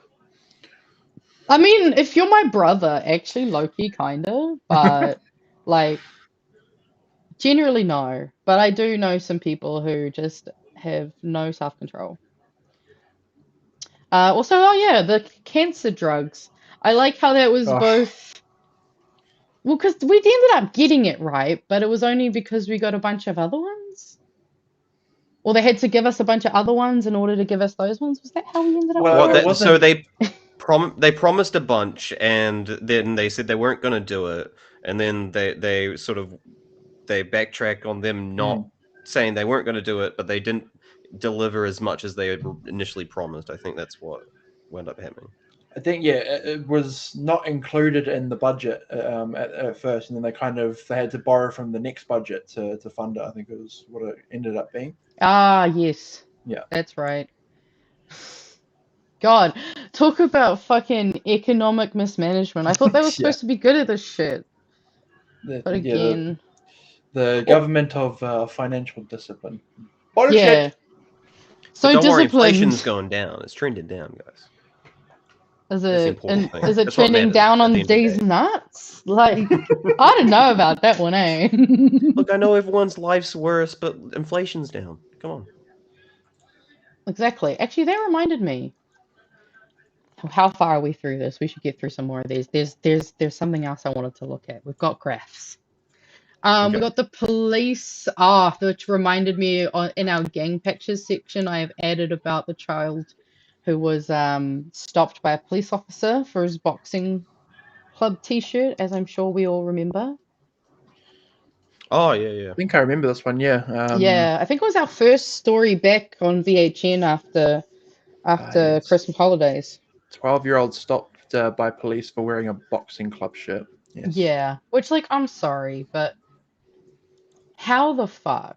Okay, I'll open it. We'll open it up so people can remember what the shirt looked like. Because for me, when I was looking at this as well, I'm just like, I'm sorry, but how stupid do you have to be to look at that, even at a glance, and think that's definitely a Black Power, like jacket? Like, you can look at it and you're like, oh, that's very obviously not. The fact that he even got stopped for it just still surprises me. Because maybe I've just grown up my whole life being around gang patches so much, I'm really good at spotting them, but I don't know. It just, to me, it was like, yeah, obviously it's inspired by, but that is clearly not. And this was Do such an the- effective measure too, because gang numbers only went up. Hmm Are the patches? Are they? Do they have to be like on a register for them to be something that's banned, or is it just anything that kind of looks like it? Well, that was the problem. Yeah. Is There's that no clear definition. They haven't Yeah. got one. because Because then I have a feeling if they did a definition, it would probably, the police emblem would probably come under a gang patch if they did like a solid definition. well, and Wouldn't be that's the shocked. problem. No, yeah, and this the thing is that, depending on how you try to define it, like I think that's also why people tried to raise the argument of like, what about the swastika, the Nazi swastika? Like if you're going to ban these things, make it clear what you're trying to ban, and Wasn't there a actually, commotion about that too, where Luxon or something was like, "Oh no, people should be able to show the swastika." no, yeah, there was David Seymour because he was Seymour, saying okay. that. I mean, he tried to have the argument of you want to be able to identify who they are, Mm-hmm. which is kind of like, yeah, that's what Yep. we're trying to say. It's better to know. Should I be picking on this guy who's on that bike right now? Should I be should I Yeah. be cussing him out, or should I watch myself? This whole issue got the human rights organization involved in it as well. I remember All right. about with the gang patches, because I think it was to do with the whole basic human rights, freedom to Yes. express yourself stuff. So Yeah. that was Oh, interesting to yeah. watch as well. That, I mean, it does make sense because There might like even be a court case going through challenging this. I don't recall. maybe we can see if we can find it. Yeah, Have maybe I should. have we look? I'll have a look. We also have the boot camps, which is something we haven't really heard much about recently, I've noticed. But we'll have to keep reminding people about them, because I'm sure I think there was a failure there with reoffending rates, I believe. Yeah. They haven't released official numbers, but it was looking like most of them were reoffending, I believe. Yeah. I also, because when I was thinking about that, it actually reminded me about the I don't know if you guys remember this. The young people who spent a night on the roof at Auckland Youth Justice Facility yell for water. Yeah. Which, also, man, that when I was looking back on this, you could so see the way that some of the mainstream media were really trying to make it seem like these were just some young thugs from the gangs who just wanted some McDonald's, even though, like, I'm sorry, but I'm sure if they're willing to get on the roof and sleep there for the night, I'm pretty sure they've got a good reason to do that. Okay. Apparently, there is a court case. I think it's been appealed to the High Court now in Oh, Wellington, by the looks of it, okay. as of March. You have to send us through the link on the Discord and we can add it in later. Or even Sure. just add it onto the... Oh, you've got rights, you can add it in. That's true. Oh yes, and then we've got the reintroduction of the banned guns. Good old Nicole. Did we not learn anything from the Christchurch terror attacks? Like, Oh no, I mean, to me that's actually what was quite kind of disturbing, is it almost felt like a fuck you to that event and what it, like, because the thing is, like, obviously the shootings happened at a mosque, so they directly targeted that group of people, but queer people, we were worried that we might get targeted next. So we actually had our Pride Parade postponed because of fears like that. What if someone wanted to do the same stupid thing and gets inspired by this person? You know, like there was genuine fear in a lot of minority communities being like, are we next? Should we be mindful? Like, yeah, it was a horrible time for the Muslim community, of course, and it was also felt by the wider communities as well, and had such an effect on people. Like, which is why it's crazy when I think about the fact that we were looking last night at those, you know, the Jacinda talking about all of that, and just the way that she handled that with such empathy and care, and then this government just comes in and goes, fuck you. I don't give a shit that 51 people died. yeah. Like 51 people are no longer here, and that included children. Like, it just feels like an absolute spit in the face. Yeah. Especially when we think about, like, they're not the only community this government spat on the face. Like, the abuse and care survivors, with everything that's been happening around the, like, that is making it worse for them. Like, the boot camps, you know, that's directly gonna end up having the same cycle of things happen again. It's really fucking horrific that we just have a gun lobbyist who's allowed to do this. But on to, I guess, better conversations. We do have our education bullshit. What's your guys your favorite or your highlight of the education debacle? If you can pick one. Have we lost you, Rogers? I think I can't hear you. Oh, I might think have muted he's yourself. muted. Yeah, he's muted. I muted myself. Nah, yeah. I was going to say lunches, if that's Yeah. on. I was like, you better not say lunches, but no, you did say Yeah. lunches. Well, it's got to be lunches for everyone. I think that's the I highlight. mean, That's the de facto highlight. It's Well, isn't the thing that's plastic been- tasty? Like, it's just so delicious, isn't it? so true. And I mean, Plus, like, we've gotten so much mileage with that. my Lunches favorite debacle. one, I think my favorite one was when they had so they had given someone their vegetarian meal and it was spaghetti Yes. bolognese. What the fuck? Yeah. Just It giving. might have been Beyond Meat. No, it wasn't. Don't you fucking lie to me. I actually see someone else agrees with you about school lunches though. Like, I kind of feel like for me, I think one of the worst ones is just the fact that they took out the queer sexual health and education stuff. Like, for me, that's probably a highlight, just because the school lunches is bad, but for me that one's quite nefarious, because we've, like, kids these days are actually getting better educations about that stuff, and I don't like the idea of it going backwards. Yeah. Because it feels like across the world at the moment, minorities have been gaining these little steps forward and a bit of progress, and now it just feels like people are just trying to boot you down back to where you started. So definitely gives me warning bells. What about you, Campbell?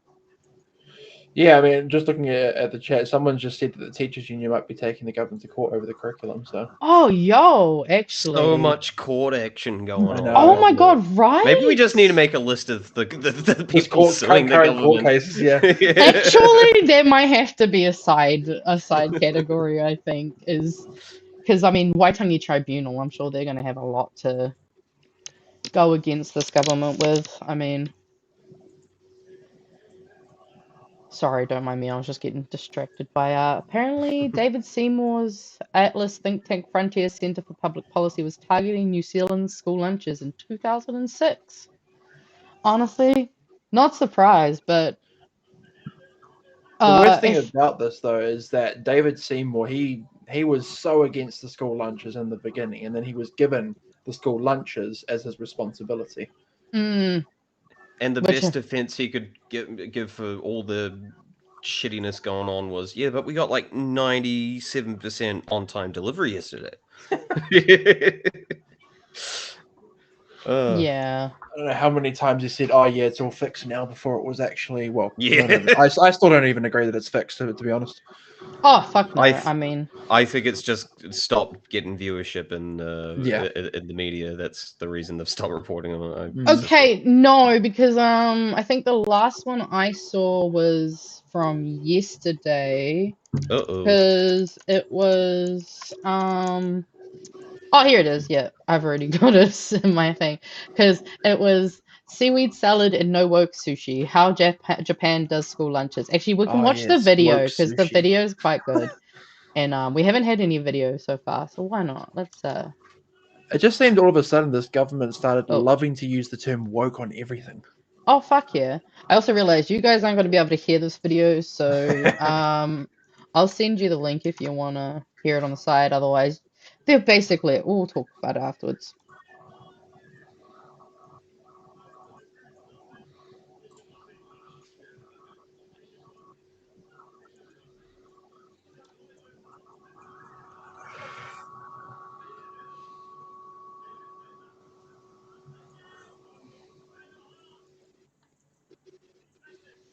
Is that audible?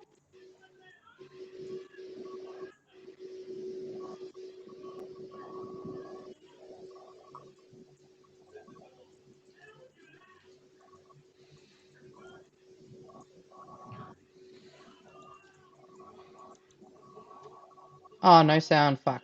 Okay, I thought it might not have any sound. I just realized it's been going with no sound because I had to look at the other page. Alright, well, I guess we can't get the sound to work for that one. So instead, what we'll do is we'll just look at it. And I'm going to have to figure out how to get the sound fixed. Yay for tech issues. But basically, this Yeah, I don't was think you got the... any audio there, Mage. Sorry. Fuck, I muted myself that whole time. It God it damn looked it. nice though. No, yeah, and so basically, I gotta fix the audio with that one. I don't know how I got that wrong. You don't even need the audio. You see Nah, the visuals you and can you get the literally... difference. Well, and actually, this guy here, what he's actually talking about is he's like, oh, we're not trying to rub it in or anything. Like, we're not trying to show off. We just wanted to give an example of, like, you know, how you can do it and what it could be. Do they get their And meals from the UK as well? no.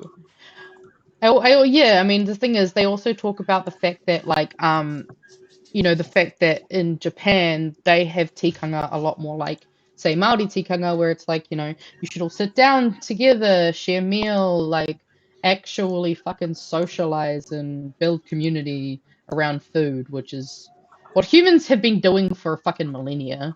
Yeah, well, you know, they weren't colonized, and that they came out of isolation with, I think, at least some kind of respect for their homeland. You know, Mm, they still do to this day. Go like that's something I remember. My trip to Japan quite clearly, just how clean and tidy everything was. It was, mm, like just the most utmost care put into everything. You know, and just it it was insane. So mm, much put towards infrastructure. Weirdly, the most passive anti-smoking sort of legislation I've ever seen. Like, Yes. everyone there smokes, and there's not a cigarette butt to be seen anywhere. But you know, every like 10 meters on the footpath is just a no smoking sign. But everyone Yeah. ignores it, even indoors. Like, That's funny. I think it was funny. I think it was Japan as well that I was watching some videos about how there's like a culture, or because they have their drinking culture, around how there's this culture of like leaving water bottles, like in front of passed out drunk people, or like, you know, like leaving some food by them, like so that you can actually kind of malarkey them and like, you know, go, oh buddy, here you go, here's some water, so that when you wake up from your fucking passed out nature, you can just guzzle back some water and get on with your morning. Hmm. But yeah, I mean, they were showing basically the fact that this lunch that they prepared would cost about the same as David Seymour's lunch. And so it had this beautiful salad. It had where is it? Yeah. Chicken mince with rice, seaweed salad, a pudding flavored with red bean and matcha tea, and soup with tofu and pork. So all of this for the same price Mm. as our current school lunches. And even if it looks slightly worse than that, I still think it would probably look much better than some of the stuff we've been seeing coming A out lot of. of their dishes are very sort of alien to us. I noticed that when I went there, like a lot of the Oh, stuff for tastes sure. fantastic, even though it looks like, ooh. Oh, yeah. Yeah, Avery sums it up nicely by saying the first picture did low-key look like something I would feed my dog. I mean, yeah, but like, I definitely think that the school lunches is far from over. I just thought it was funny that I was seeing that literally yesterday. I'm like, man, how long has this been now? At least my entire time here on BHN so far has been the lunch just debacle. Yeah. Yeah, when I was in primary school, I think the thing there was like smart lunches was sort of the thing that was being pushed at the time. What I the don't know fuck's if a anyone smart remembers it. lunch? I don't know. Maybe it was like just a local thing that was done, but there was like a thing you'd sign up for and you get smart Huh. lunches. I don't know, like pre-delivered lunches, but it was the thing you'd have to sign up for, and I think there was some kind of cost involved that the parent had to get involved with. But so I think it Right. was a private company, but you know that was the best we had at the time. Yeah, no, that makes sense. Um, all right, so I'm gonna actually quickly open up this. If you guys want to go to the top of the fail trail document and just click on that top link, just so you can see what I'm talking about. While I was looking through a bunch of this stuff, I was noticing that I was looking through a bunch of different infographics and all that jazz. Also, I think one of you has some background noise coming in, and it's really putting me off what I'm saying.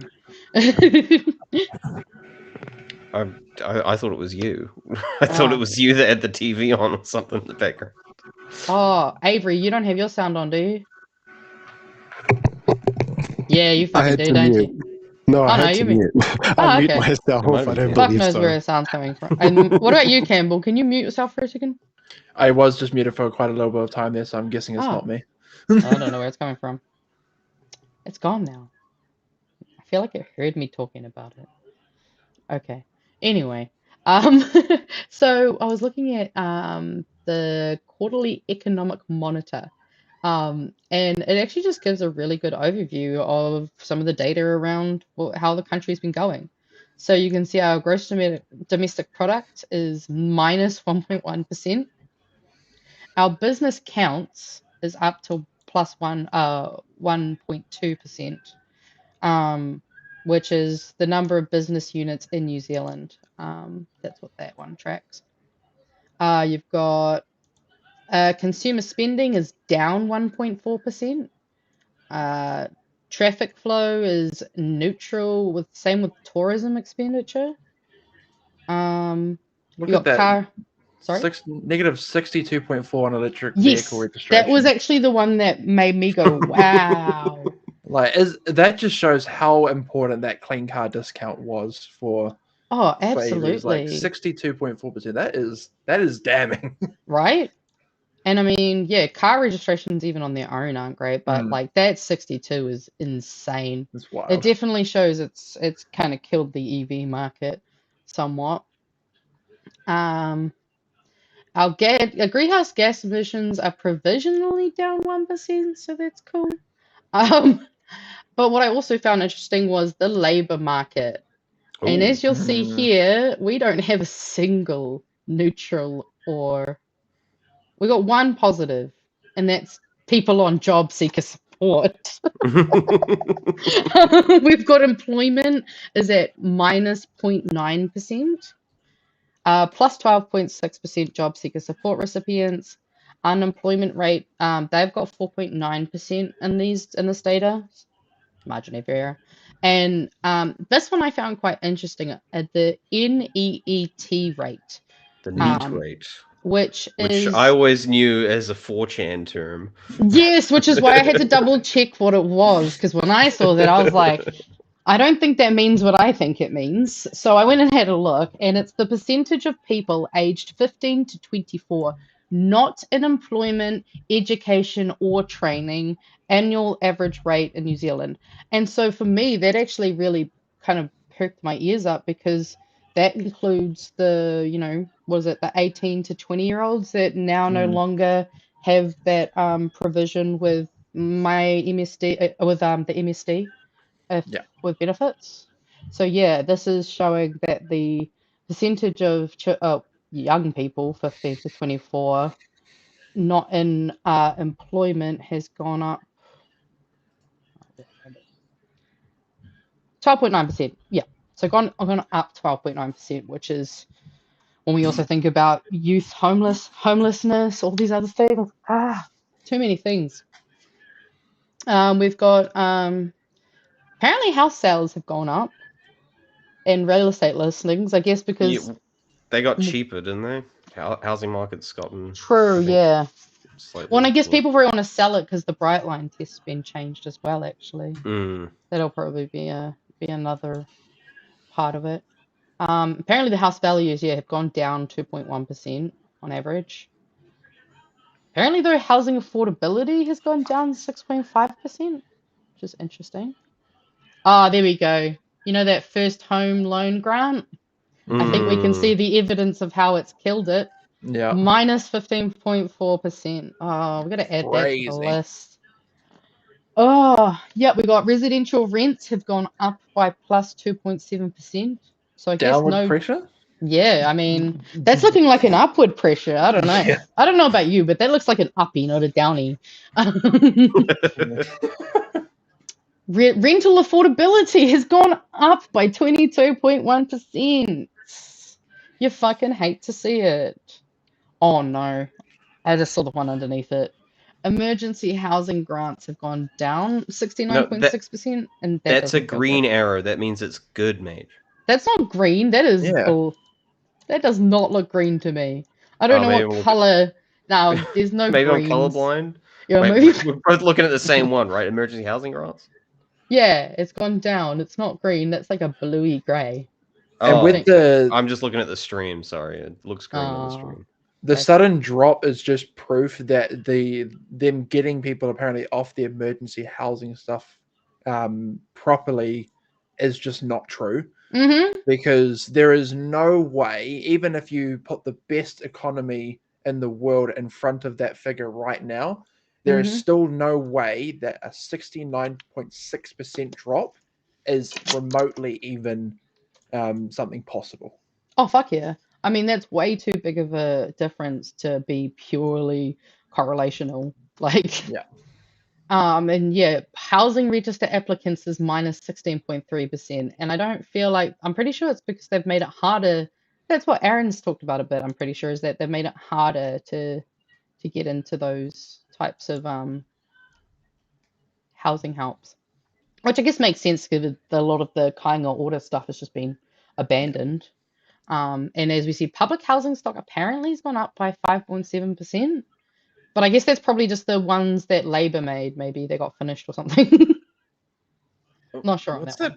What's that crime rate statistic? What does that mean, 219? So it's down. There's a down 219. Like crimes? Reported crimes? So this is criminal That's the only one that's not a procedures. percentage, I think. Yeah, so it's criminal proceedings per 10,000 residents. So that means that there was only 219 per 10,000 people in this country going through criminal proceedings. Okay, so it's more like people that got caught. Yeah, or people who got their sentences and stuff happening like in this calendar year, I believe. Because the Okay, crime so rate it's not in New Zealand really was the amount of crime then. no, that's just specifically proceedings, Okay. which is definitely, because what does it say here in our technical notes? The crude crime rate is calculated as the number of crimes committed and recorded in an area per 10,000 residents. Crime counts are sourced from New Zealand Police. Population data is sourced from Stats NZ, and Infometrics owns population projections. Data available is detailed level only included reported crime and does not provide a dimension of how safe people feel. However, higher crime is an obvious proxy for unreported crime, and more crime would logically see people feel less safe. That's what they've got there for that one. I mean, if we're going by crime victimization, at least 50% of the population just got wages robbed from them. So I mean, yeah. it doesn't count if the government do it though. Like, Doesn't if it? the Crown's, well, I mean, what do you think happened with all the Māori land? It doesn't count That's if the true. Crown stole it. Mm. It only counts if the brown people try to steal it back. You know what I'm saying? Like, that's And their then you're fucking just being logic. greedy. All right. I mean, we see school attendance is up by 56.1%, but this is from data up to December 2024 specifically. Which, I mean, it could make sense since they were trying to punish parents really hard. I guess they probably scared them into it. All good. We got gaming machine profits are down, which, I mean, that could be good if people are actually putting less money into pokies. I would love to Probably hear because they that. got less money. You know what? You know what? So true. They're also probably spending it on hard drugs because our meth problem's gotten worse. Yeah, that's true. You know what? I just remembered the meth problems got worse. So Yeah. Probably because of that, with the game machine profits, probably because that one parent talked to Nicola Willis and said, "Oh, I'm struggling to find a way to get my teenager off the couch." I think it was something like 90% here in Auckland. It went up. It was something crazy. Oh, it was. Are you talking about Auckland homelessness? No, meth use. Oh, meth use. Yeah, that one. Yeah. Actually, we should look up some meth Well, I saw a stats map the other after day. these ones. See if Because we've I got can two more. We'll look at meth after this again. So we've got health enrollments are apparently up 2.1%, and we've got other benefit recipients. Which, what does that mean? Oh, okay. So this includes sole period. Oh, this includes supported living payment. That's that. Okay. That makes sense. Okay, it was South Auckland 98%. 98%. Yep. What the? But that's not even the worst one. Send me the Was link.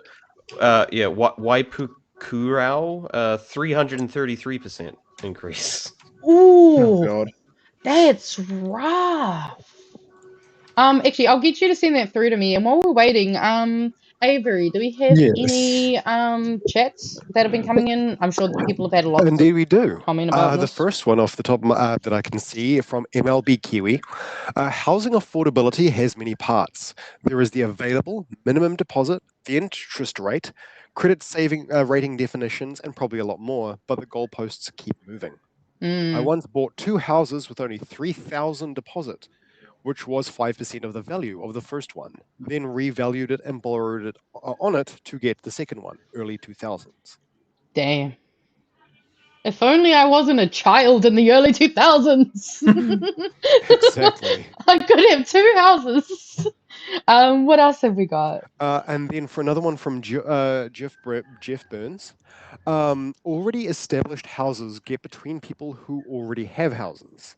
Doesn't mean that there's enough housing stock for everyone yet, unless there is a more equitable way of distributing the housing stock. Yeah, I mean, New Zealand really has created such a boom for that shit. Oh my god. Sorry, I'm just looking at Roger's things. Keep going, Avery. I'm just nosy. Another one here as well, which is one comment that I very much agree with. From a Cybo Goblin, one person's crime is another government initiative. Real. That is. It's also like honestly, they just also just it's so true to also the amount of times that we've seen the current coalition attack the Labour government previously for things that they will do themselves. Like are there any other ones that you wanna bring up before we check something on the screen? The last one I will add in is another comment from Kaima Tara from earlier. Did you know that David Seymour's Atlas think tank, Frontier Center for Public Oh, Policy, I was did in... read that one. Yes, okay, sorry. No, you're fine. We read that one already. To be fair, I'm also thinking, I was actually going to say this earlier, I reckon if Kaimatara would bless us with their presence, I reckon you, me, and Rogers doing an Atlas episode would go fucking hard. Hell Because yeah. basically, Oh, you absolutely. could teach us the things that we don't know already, because you are a fountain of knowledge. So, yeah, if you're keen, like message me. Thanks. All right. I think I've got I think I found what you've given me. So yeah, we're seeing, what is it? South Auckland. There we go. Yeah. Change my screen. Yes, so here we got biggest increase in meth use. South Auckland, 98%. Huntley, 41%. Tokoroa, 61%. Waipukiro is 333%. And Levin for 90%. Damn. And that's from 2023 to 2024. So, I mean, that's definitely within this current administration's time. I definitely think we can. Cyber Golem does bring up a point though. A 98% increase could mean 2 people going up to 4. So. Oh, absolutely, absolutely. I mean, I raise an eyebrow at that in South Auckland though. Okay, but also counterpoint. Having 2 meth users go up to 4 meth users is still too many meth users. Yeah. That's You know true. what I'm saying? Like, I feel like there are much better ways for people to pass their time recreationally. But yes, I mean, we don't know what that means in terms of specific data. I don't think I wonder if they probably would have one. They give some measurements down below. Other than the one news article. Yeah, one news. Yep. Yeah, I saw the. Oh, they're the one that this one's from. I see. Yeah. Does it? Okay, in Waipukiro, the meth consumption rate was 1.1 grams per day per 1,000 people. Okay, so they actually do it by grams. That makes sense actually. So yeah, well, you can't figure out how many people are actually using it. It's just the amount of usage is up. We don't even know if it's more people using it. Maybe it's just the same amount of people using more meth. Yeah, because then it says here the wastewater testing didn't indicate whether a lot more people were using methamphetamine or a smaller group of users were consuming much larger quantities of the drug, which is a fair point. That could be. That's not really convenient data to get though, especially from wastewater consumption. So. No, I mean it. When it comes to this type of data, though, it is. I mean, it's a black market. Like it's hard to fucking get what we're data. gonna do? Survey everyone? Yeah. So we'll just give the local meth dealers. They can have a private survey link, and if you can just. And we can give them some kind of subsidy or something. In return. Yeah.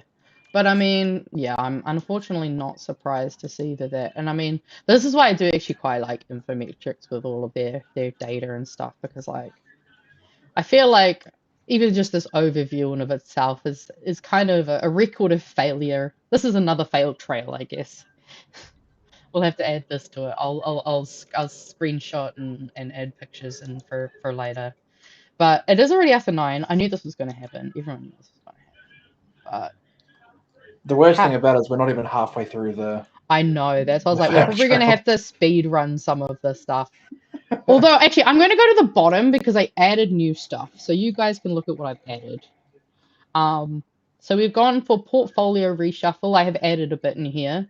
So this is just portfolio shuffle. Reti out, Simeon in. We got Mark Mitchell is now the Minister of Ethnic Communities, which, of course. That's a yeah, no-brainer. That makes sense. I mean, like, they couldn't even give an ethnic person that. Like, come on, they at least gave Tama Pōtaka the Māori stuff. Like, Yeah. Mark Mitchell of all people. I don't get it. Sport and recreation, I mean, that seems Cigaretti's fine. got no more portfolios. No, he So does maybe we could give it to not. him. Yeah. I mean, to be fair, Melissa Lee got completely fucking dumped. Which Oh, I do yeah. find it ironic. Okay, well, not ironic. I do find it very unsurprising that one of the only people in his cabinet that have, really been punished is the Asian woman. Like, when you talk Maybe about it was- minority, like, who's in first, second place, like, Asian woman is a lot further down than, white woman, white man, all Remember when that. she disappeared for like a week and that no one could find her? Yeah, Media's that's just like, where right. is she? Which, I mean, like, I don't think she shouldn't have lost her job because she was doing a fucking terrible job of it. But, like, yeah, it's always kind of, it's just given me the wrong taste in my mouth that, like, Yeah. Even Andrew Bailey didn't get fired. literally, exactly. That's exactly why it made me angry. I was like, you're gonna keep, like, just let Andrew resign on his own. Yeah, say what you want about Melissa. She kept her hands to herself. Right? Yeah. We see Paul Goldsmith has taken over her portfolio. I also called him Andrew Animated Discussion Bailey, so that we never forget the controversy of his so-called animated discussion, and he shouldn't have put a hand. Like, and then we've also had Penny Simmons was dropped as the Minister of Disability after the Whaikaha debacle, which, like, to be honest, I don't really feel like was fully on her. I feel like they were just like, again, you see, Melissa's out, so now we need to go in. Okay, so woman that's white. Okay, yeah, you can. Well, she's also older, I think. Then we've got Talofa Collins becomes Minister for Public Service, which I'm not a fan of, but weirdly enough, she's been one of the better ones out of that lot, which is terrifying. I haven't actually heard much out of that area, so yeah, I don't have much to say. Nah, I mean, the only other real thing was actually that I did like the point about Nicola Willis confirming that higher income workers were benefiting from the broken tax system. I would play the video, but I don't have my thing working with sound properly, so... And we don't have time. I just figured it out. But yeah, we don't have time. But I did figure it out. I think I fixed this out. I pressed the button. We got the Send the Mexicans Home from Shane Joes, which I'm sure we all remember. Which then was followed by Well, Winston also said what was it? All right, amigo. Yeah, no, he definitely like totaled Shane's like. And then he also told Lawrence Shunan and Francisco Hernandez to show some gratitude for being in New Zealand. Yeah, and then Winston had to go and like apologize in person when he was speaking to the representative for Mexico. Yeah. It's also, this was actually one that I thought I had not remembered, but this was New Zealand first candidate defends racist comment quoted by Chris Hipkins in debate. It was, we have the mandate to cut your diseased race and bury it for good. I will say on this note, didn't happen when the current government was formed. However, the reason why I've noted this as a fail is because they've gone into government with this person. Oh, yeah, absolutely. I mean, I feel like anything that kind of comes from, like, the election in which the government kind of goes, I feel like that counts, because it's also like, guys, National told you they kind of sucked from the beginning, and you still somehow fucking voted for them. Like, yeah. I don't know what to tell you, mate. Like, you kind of fucked up. Yeah, so here it is. He quoted Ballantyne saying he was speaking about Māori. Cry if you want to. We don't care. You pushed it too far. We are the party with the cultural mandate and courage to cut out your disease and bury it permanently. Which is just another quote that I think is really going to fucking stick in my head now. that and Brooke Van Velden, like between these two things, it's just another fun reason it was good to look back on some of these things. We also had Candace Owens and her stank allowed into the country. Oh, did she come in the end? Fuck, I forgot about that. Yeah, exactly. We obviously have the removal of She was quiet about it. Yeah. We have the removal of 28 totality out of 28 pieces of legislation. More RSB. I also put in here Winnie accuses Debbie because that was such a Winnie in general has been really weird. I just Has he? the oh, but just the tanning thing was just strange, especially because well, it's not just strange. It's just fucking me off because he's trying to imply that you have to be brown to be Māori. That's what I really don't like about that kind of positioning, because then he's trying to essentially It say should that have she's been followed by Shane Jones just looking at him, just going, "What?" right. Yeah. And that's what I hate is he's already implying that oh well, she's not Māori enough because she has to go get tans to look as brown as she does. But then it's also just it feels I'm getting sick of him just trying to attack Māori and just be such a kaupapa, and then the scribbles comment as well. I was literally watching that earlier today. It was disgusting. Oh, and that's the other thing. Is I He's don't just like the jealous. He doesn't have one. Yeah. You know? Oh, he's also I'm sick of him weaponizing our people when it's convenient for him. And then pulling the race card when it's convenient for him as well, because then he'll be like, "Oh, but I'm brown." It's like, yeah, but mate, you say Maori. I'm sorry.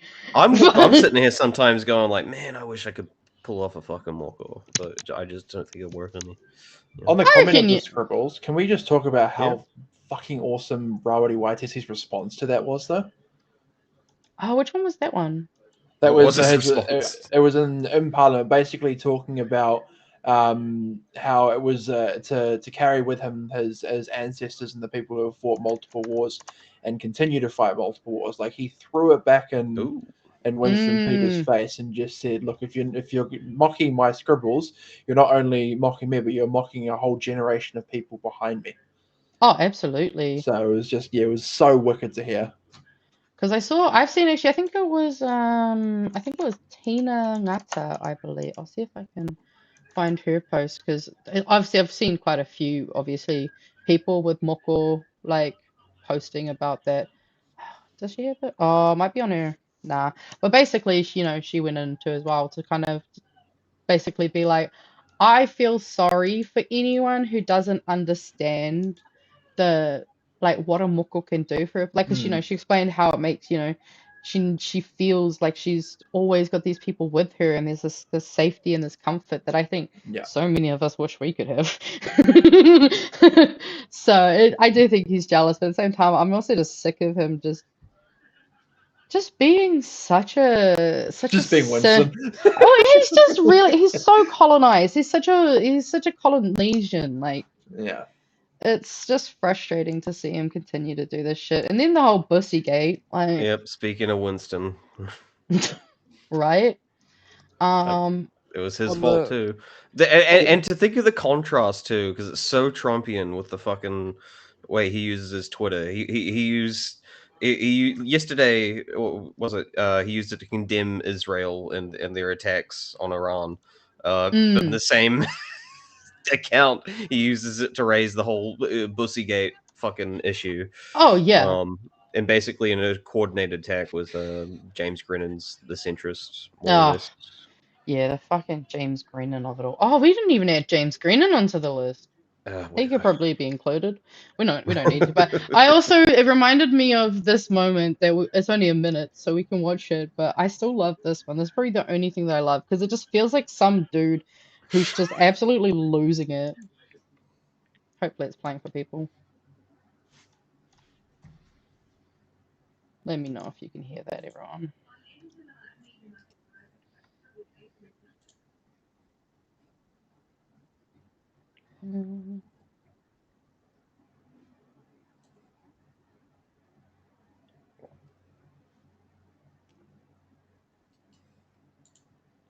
No, they can't hear it again. God damn it. I thought I fixed No it. audio. Never mind. Never mind. We'll go on to the one that Rogers found. Oh no, we'll go with this one then, the one that Rogers found. We also have the fact that like record numbers of people are just leaving, which I'm sure is going to be great for our economy. Less workers, and also probably like, you know, they can afford to leave. Probably more skilled, potentially more money in their bank. But I think the one that really shocked me that I didn't hear about, that Rogers let me know about the other day, was the fact that Predator-free 2050 has been disestablished, which I don't know if many people were aware of this. I know I No, it sure was shit very under wasn't. the radar. Yeah, I Shouldn't was. say it's gotten past me. Well, that's why I was so surprised, is because like obviously I for me it was an extra surprise because I think I just seen a post recently. I think I sent it to Rogers on Discord. I had seen a post basically about the fact that like Wellington's predator-free initiatives were doing really great mahi because Tori Whānau was posting about it. And so I just thought the irony of like the Wellington predator-free being like praised for what it's doing, and at the same time this is now being cut for the whole country. Yep. This is So another ambitious goal that on top of Smokefree 2025, you know, all that was, again, talking about ambitious goals. You know, they were ambitious. Whether or not we were going to meet them, who knows, but it's something to work for. So, yeah, and to be fair, they were doing a really good job, though. I think that's what frustrated me when you told me about this, yeah, is absolutely. because like Zealandia, as you've then sent me this one, the bodies of 4 weasels have now been found inside Zealandia, which I am like so gutted to hear, because Zealandia have been doing such great work in terms of, you know, trying to bring up the populations of native birds and wildlife. There was some, I forget what it was, some kind of award was given out to the Wellington, whatever the organization is there that does all the work. That they got some kind of excellence award. Yeah, I I'm not surprised. I think that might have been probably partially what Tori was talking about too. But yeah, it's such a kick to the teeth, because it's like our nature needs it needs all the help it can fucking get. Like, it's just really disappointing to see the end of something so helpful. But I guess with this government, we kind of have to get used to that, I guess. I also thought, to finish us off, since we should probably get the fuck off this shit zone, we should go through the submissions website, because I haven't been able to show people it for a little while. So, and I know there's so much more on there at the moment, because there always is something. Submissions. Sorry. Actually, while I'm doing this, Avery, is there any comments from the chat that you want to bring in? Indeed. The first one off the top is one from Graham Hitter. Crime rate going down is probably due to people getting smarter, not getting caught, or the police not having the resources and funding that they need to tackle crime. Especially on that funding part. Very well. What else? Another follow-up from Cybo Goblin. I think the ACT/NZF members are safe from Luxon's wrath, though, because he can't risk breaking the COC. Which is so frustrating. That's what's really, really just bullshit. The amount of control those minority parties seem to hold over him is just embarrassing. From Kaimatara. It's ironic how Winston Peters complains about immigrants. He himself is a wannabe immigrant. In his university days, he tried to pass himself off as a swarthy Italian. Wow. The cosplay era. Wow. I love Of that. course, I can fucking believe that, though. What a piece of shit. You know, maybe he should go to Italy. I don't know. Get out of here. I mean, They'll do what they did to Mussolini, tie him up and beat him in the streets. One comment I do quite like from MLB Kiwi, just because they're doing a service. When the Bish posts on Twitter, I always comment with the "what a load of crap." Can you in the stop talking laughing- so hard into your microphone? That just fully blew out. My bad, I'm not That used to was this like full Oh, excitement of the all comment. good. So excited in the comment, they literally consumed his microphone at the same time. Right? that. Oh, No way. My apologies. When the Bish posts on Twitter, I always comment with "what a load of crap" in the laughing emoji meme. real. Fucking real. All right, let's have a quick look at some submissions, shall we?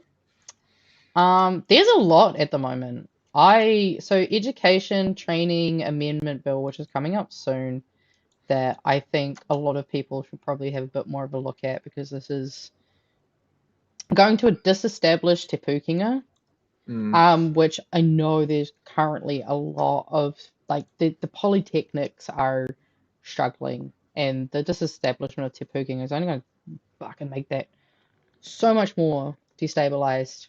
I know there's actually, I'll have to find it, but there's a petition I think for someone put in the Discord on BHN for to help save Te Pūkenga.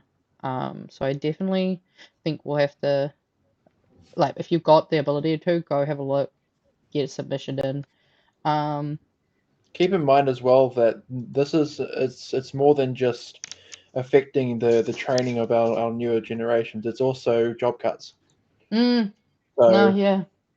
it's just another way we're going to see an increase in those that job seeker benefit going up, and just a more inflation and fire put to an already strained job market. So if you've got something to say about it, which I know a lot of us will, chuck your submissions in there. It's really, really important. Yeah, actually, that's a really fair point because, like, I actually know so when I was studying at Welltech to get my diploma, I had one of my teachers actually left his job at Welltech to go and work for Te Pūkenga, and because also that's not their like they had job cuts before they established Te Pūkenga as well, so it's like they cut a bunch of jobs to establish this. Now they're potentially going to cut a bunch of jobs to de-establish it, which who's going to, like, there's not going to be a lot left, like you say, for the people who are training, because these are polytechnics as well. They tend to be more of our trades and, type like building, hairdressing, heaps of stuff actually. But yeah, really, really good one to keep an eye on and actually go and have a thing. Thankfully, we've got a bit of time for these next ones. So these are all ending the same day as the RSB. That's really fucking shitty. I just realized they put those all around the RSB, didn't they? Of course they fucking did. Actually, yeah, would that make, because would that all use the same server and stuff? So it might make it more likely to crash. Well, that's the thing. They should have been. I mean, to be fair, they should be making sure that the system's being built up. So I mean, hey, maybe we should tell people. Like, I do recommend if you can get your obviously prioritize RSB if you can, but anyone you can, I reckon, to just get them to come on here and actually look at all the different bills that we've got going on because it's hard to keep on top of them all. Yeah. Like, yeah. So we've definitely we've got a few. Might have to do a bit of a look into that ports and maritime one. That sounds and public financial amendment bill. That sounds like there's definitely some interesting stuff we should maybe do and have a look into for next week. I think. Do we know when the pay deductions for partial strikes is going through the process? I was looking at that earlier. I'll just quickly see if I can find. I'll have to mute. Because think about that team. People who are fighting for issues that they want resolved within their current contracts and stuff like that, and they won't be able to be paid during those times as fully as they would usually be. So that just sucks. So I think it's gone through at least its second reading. I want to say because I was looking. Oh, is it currently going through now? I think it's yeah. So okay, so we're right in the middle of the process. So yeah, it's past its second reading. It's now at the committee of the whole house, and then it'll go for its third reading, and then obviously if it passes that third reading, sitting. Okay, apparently it was interrupted. So, according to this, the House sitting was scheduled for the 4th of June 2025, and it was interrupted, apparently. On the regulatory standards, Bill, Kaimatara just said RSB stands for really shitty bill. I love it. Honestly, I like that. That's a really good one. Yeah, no, it seems like there's a bit of a pause in that. I mean, it's still going to its third reading, which is not great because, I mean, unfortunately, at that point, it's probably going to go through It's unless probably going to pass, yeah. somehow one of the current coalition members actually says nah. But I mean, we know what they're like. Yeah. So yeah, unfortunately, I do see that one going through. And like you say, it's a fucking horrible one because That's a really bad bill. yeah, like again, all they're really trying to do is to just essentially make everything worse for everyone. That's why it's how to ruin a country in 600 days or less. Similar to But the tenancy issue, I think I can't remember who commented it in the chat, but it's swinging the power of this all towards the employer. oh, absolutely. So yeah. Absolutely. I definitely think that they're attacking on multiple fronts, yeah. yeah, like, and that's the thing is they're weak because like I say, like they're going to make working conditions worse and your ability to ask for better working conditions harder to do because they've seen that like wow, New Zealanders have finally realized they can actually like really do something. I mean, not finally realized, but remembered, I think. I think New Zealanders lost themselves for a little bit there in terms of being willing to just go be a bit more protesty, but was it? Oh, yeah, no. They're probably what Cyber Goblins just pointed out. Wasn't June 4th when they had to suspend Parliament due to heated debate? Probably. I'm going to assume it was likely due to something like that. But is there anything else you guys wanted to bring into the corridor or put in front of people before we head off? There was during the Hīkoi today, I did see there was another protest action going on where they handed out these pamphlets. I grabbed one on the way. It was End Mud Farming. So there's a petition everyone can go sign. So go sign it. It is at safe.org.nz apparently. So go sign that to end mud farming, which apparently a horrible condition where they basically keep cows and sheep and Oh, I was going to ask you what like that actually means. Yes, I see. That's every winter, animals are made to live on filthy mud farms. From May to September, countless animals across Aotearoa are confined to paddocks saturated with mud, feces, and urine. So there you go. Wasn't that just fucking lovely? Yeah, the farming sector is doing great, by the way. I also just totally realized I could have actually had our image on the screen this whole time. Guys, I'm learning. I think just from me, this list is going to be forever growing. So if you ever have things, and this goes to the chat and everybody, if you have things that you want added to the list, don't be afraid to reach out to me in DMs. I can add it to the list. But yeah, just keep holding this government to account because this is the only way we're going to make it a one-term government if we keep calling them out for the things that they are doing wrong, and making sure that we don't forget what they've done, and that none of this is lost to time. But yeah, other than that, I want to thank Rogers and Magenta for allowing me to come and speak on this. Thoroughly appreciate it. Thank you very much for coming, Campbell. And thank you to everyone for joining us for our first stream, even though it's been troubled. Thank you very much because I've seen the numbers actually go up towards the stream. I know, number went up. So thank you to those who decided to stick around to the end. We've been here almost 3 hours. I don't know how you put up with us. To be fair, you got to take off like almost 10 minutes because I was really late.